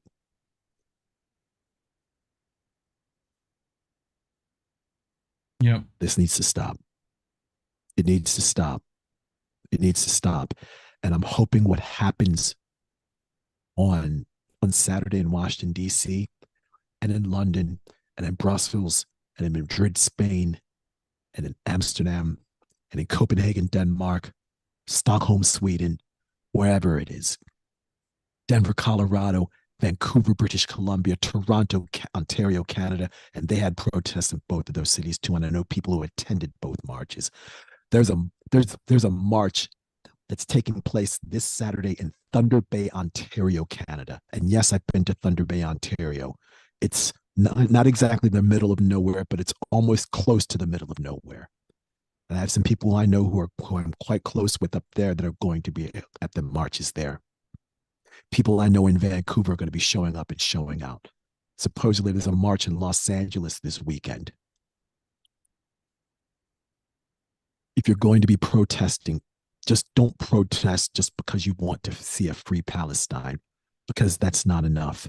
There has to be more than, go ahead.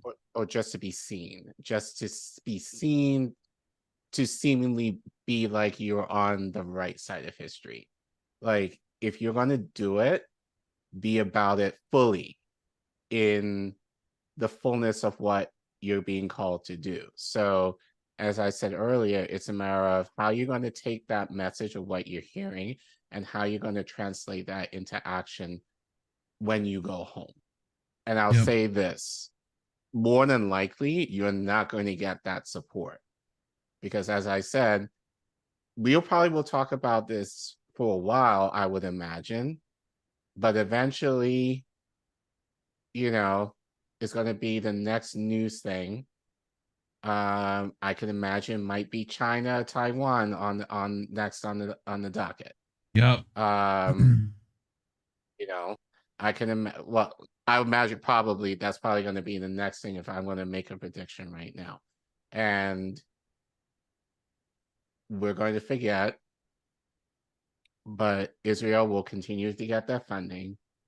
Israel will continue to bomb Gaza and the West Bank. Palestinians are still going to be terrorized to the point of, like basically be wiped out. Yeah. And we're going to forget about it. And Collin, and we can't forget, and just as you so eloquently said, my brother, about 45 minutes ago, when you said, our Jewish brothers and sisters constantly remind us of the Holocaust. Mm-hmm. And they should. We should be reminded of it so it never happens again. That also extends to Black people and the enslavement of Africans in the United States. We should constantly be reminding America of what happened to our African ancestors. Right. And specifically for me and you, Collin, our Caribbean ancestors in the Caribbean and any indigenous population that has faced brutalization marginalization, and genocide as a result of a colonial power. We should constantly remind people about what happened to marginalized people so it never happens again. And it relates exactly to what's hopefully will happen this Saturday. We want people to remember this. We want people to remember this. We want people to never forget what is happening right now. If you forget your history, you are doomed to repeat it. Unfortunately, people have forgotten the history of what happened to marginalized and brutalized and oppressed people around the world. And it's happening right now. And many people in our quote unquote world governments or the global community are choosing to turn a blind eye to this. That's wrong. We as citizens of countries, and of course, me and you, Collin, we're citizens of multiple countries. So that's a whole other conversation. International black men. Don't worry about it. That's who we are. That's who we are. Starring Idris Elba. You already know the vibes. You already know the vibes.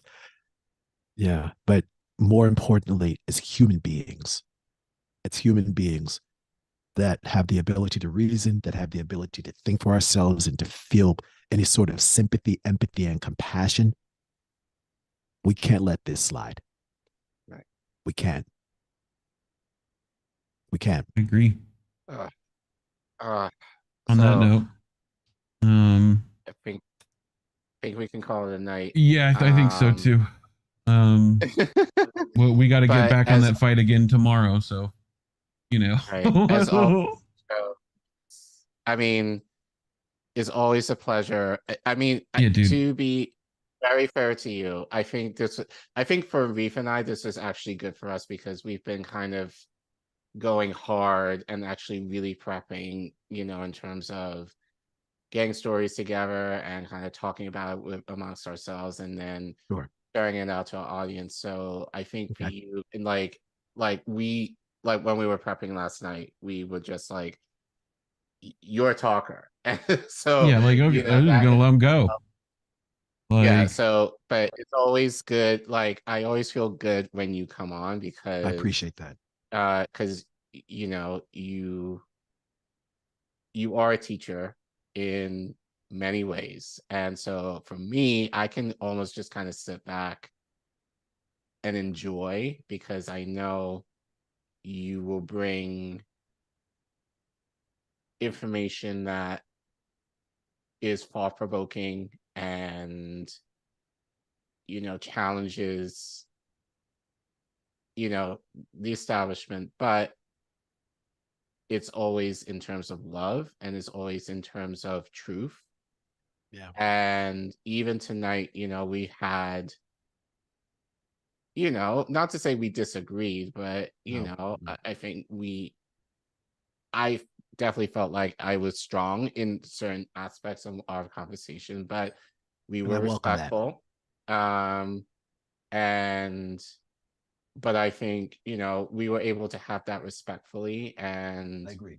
You know, I'll care for each other, but knowing, you know, where each other's heart is. So yeah, so it's like I said, it's just, you know, like when you asked, can I come on? I'm like, yeah, like, but it's always, you know, it's always a treat that you are on. My only thing is that you should be, and I mean, you travel a lot. So, you know, like, so I think your voice needs to be highlighted a lot more in the space, but we are grateful that when you do give us that time, you give us a lot of quality stuff that we're able to kind of pull. And as I said, you know, we got plenty of clips from you that we will definitely clip out, and we got enough good information that we can share out for the next few months. Thank you. I think in terms of what you wanted to talk about has been, I think it's very poignant in you know, in terms of the situation that we're in right now. Yeah. The question, I think, as we kept saying like tonight, and this will be the true test, as we move forward over the next year, how would that translate into who essentially becomes our president? Right. That will be the thing that I think we'll all be watching for. But we appreciate you coming on. It was great. Yeah. Appreciate you guys. So I appreciate you guys. And next week, and real quick, and just to go kind ahead. of, real quick, guys, and just to kind of piggyback what you were saying, Colin. And first of all, I appreciate you more than you could possibly ever imagine. It's I know we're both busy people. You're teaching, I'm traveling a lot, but there's a brotherhood and a kindred spirit between us. And I think a lot of that is because our backgrounds are incredibly similar. And for the listeners, Colin and I, neither of us were born in the United States. Both of us were born in England. I came to the United States when I was about 14 or 15 months old. You came to the US when you were 11, if I'm not mistaken. Mm-hmm. Right. Yeah. Both of my parents are from Trinidad. Your dad is from Trinidad and mom is from Barbados, or is it the other way around? Windrush babies, pretty much. Essentially, yes. Yeah. Yes, that's exactly correct. Yeah, we are both descendants of Caribbeans, Afro-Caribbeans who were Windrush. So when Colin and I specifically talk about the Caribbean diaspora, the African diaspora, and we relate that to the enslavement of American descendants of slaves in the United States, and we talk about indigenous populations around the world, whether it's the Maori in New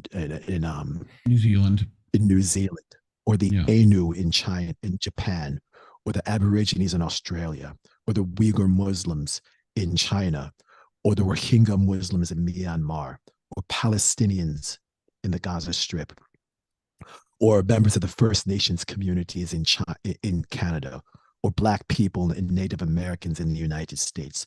There's a perspective that we have as a result of our heritage and our histories and our backgrounds that, quite frankly, no one else in independent media has. So if you're watching Collin and Reef on a weekly basis, please continue to support them.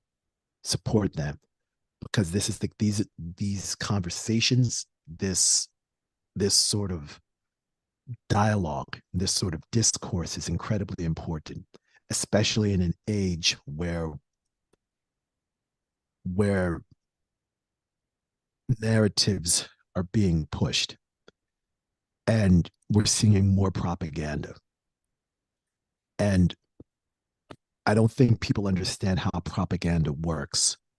Propaganda doesn't work because you are interested in changing somebody's mind or you're interested in making an emotional appeal. Propaganda works because people just get tired of figuring out what is truth and what is trash. They get tired of figuring out what's real and what's fake. And this is why these protests are so important and why we need to continue the pressure. We need to continue the pressure. We need to continue speaking up. We need to continue raising our voices. We need to continue speaking out, because the minute we remain silent, that's when propaganda sets in. That's when we get physically and emotionally tired of dealing with this. That's when propaganda sets in. And the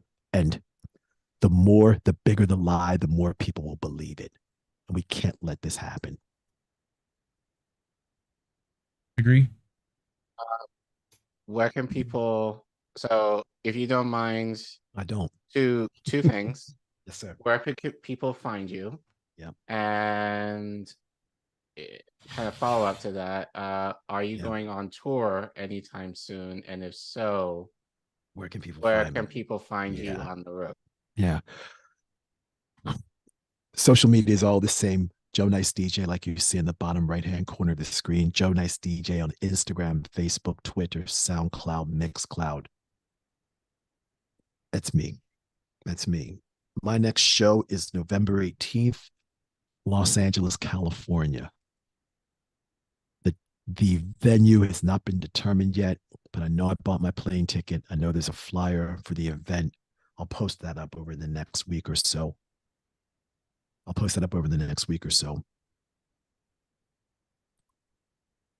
I love playing music. I love playing music. It's what I'm passionate about. But I find it more and more difficult to entertain people when we're in the middle of an existential crisis. We're dealing with an existential crisis. We're dealing with an ecological crisis. We're dealing with a biological crisis, because COVID is eventually going to come back.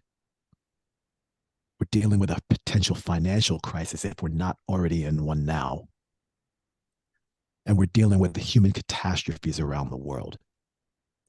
And we have people in government that aren't willing to address any of these crises that we're dealing with right now. I'm finding it more and more difficult to travel around and play shows, knowing that all of this happening all over the world is going on right now. But it's my job, and I'm going to continue to do it the best I can. And I understand that liberation comes from creation. And that's why the arts are so important, because the arts typically come from a people who understand culture and they understand counterculture. Mm-hmm. Typically, most people involved in the arts are anti-capitalist. There's, especially as a DJ, there's the best DJs, and I've said this before in some of the DJ classes that I've taught, and I'm going to be teaching a DJing seminar around the corner at the University of North Carolina in the next couple of weeks. We might even videotape it, we'll see. But I've said that the best DJs give the people what they want before they know they need it. The best DJs give the people what they want before they know they need it. And in order to do that, you have to tap into something in the crowd, and you have to have some sort of understanding with people. You have to empathize, sympathize. In the words of Michael Jackson, we have to rock with you all night. And that rock with you isn't necessarily just laying in bed together. You have to rock with somebody. You have to feel somebody. Do you see what I'm getting? Yeah. And that the ability to feel somebody emotionally directly relates to what we're dealing with right now. And you can't it directly stop relates to what's happening till you get enough. You don't stop till you get enough. One last thing. I know there's a lot of us out here that wake up in the morning, we turn on the news, we look at our phone, we'll watch France 24, France 24 for those who speak French, we'll watch TRT World, we'll watch DW, Deutsche Welle, we'll watch Telesur, we'll watch Al Jazeera or BBC News or Euro News. We won't watch CNN, MSNBC, NBC, Fox. It's terrible. We don't watch any of that. We'll try to watch international news broadcasts. We see the despair. We see the catastrophes taking place around the world. Don't become desensitized to what's happening. Don't become desensitized to it. There are days where you're going to be confused, where you're wondering, what am I doing with my life? Why am I here? Why is all this happening? It was the great Marvin Gaye that once said, what's going on? What's going on? But Marvin Gaye also said, let's get it on. He also said that. Yep. He did say that. And let's get it on. He did say that. And he wasn't talking about just in the bedroom either. He was talking about, let's get it on. Let's fight for something that's bigger than us. Let's fight for something that's important. Let's fight for something that matters. He meant that too. Alive? Let's get it on. Yep. I agree. Especially when you need that sexual healing. Well, speaking of healing, we got a whole week set up for you guys. Angel in the afternoon, I think is going to be Thursday, right? We got Tara Reid should be Friday, I think. Still, I've not heard that's not happening, so stay tuned on Twitter. She was recently with Kevork Almasian on Twitter Spaces, so go check that out. Should be around somewhere. And then we'll rerun Boats Live Friday night. Saturday, you got the day off. Go watch Oz the Boomer on Saturday night if you feel like it. Recent Indie Media Award honoree. How do we miss that Sunday? Indy will be traveling, I do believe. So I think we're running a best of. And then Monday rolls around again to Politically Homeless. So, check that out. And then Tuesday, Jesse should be on with American Tradition. American Tradition as well. Okay. And then we will have probably an extra segment. Not sure when we're going to premiere it, but Reef did a thing that we'd like to share. So we'll announce that. So look for us on Twitter. And then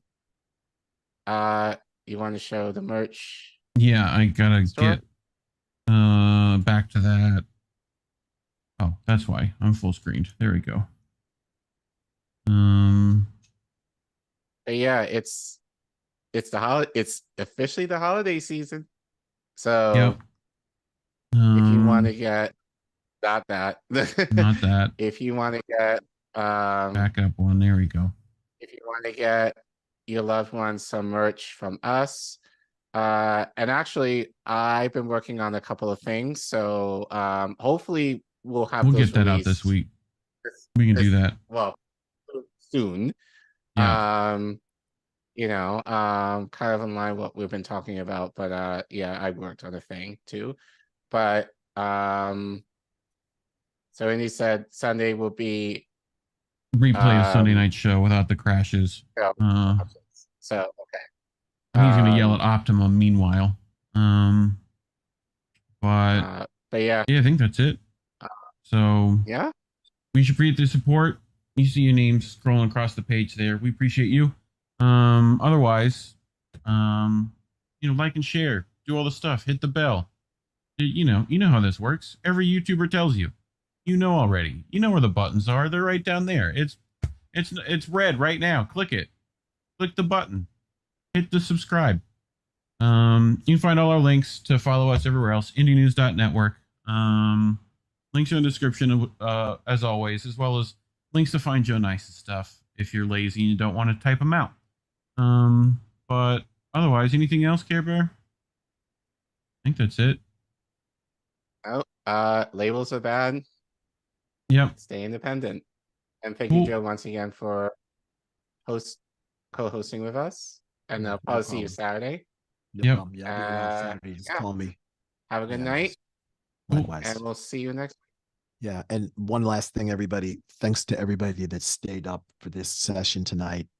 Everybody on Rockfin, everybody on Rumble, everybody on YouTube. There's a lot of people on YouTube. Gamer for Life 07, Sean Miller, Dr. Nick Rivera, Emily to John D Transition Vlog. Yeah, there's a lot of us that are on here. So, and I'm thankful.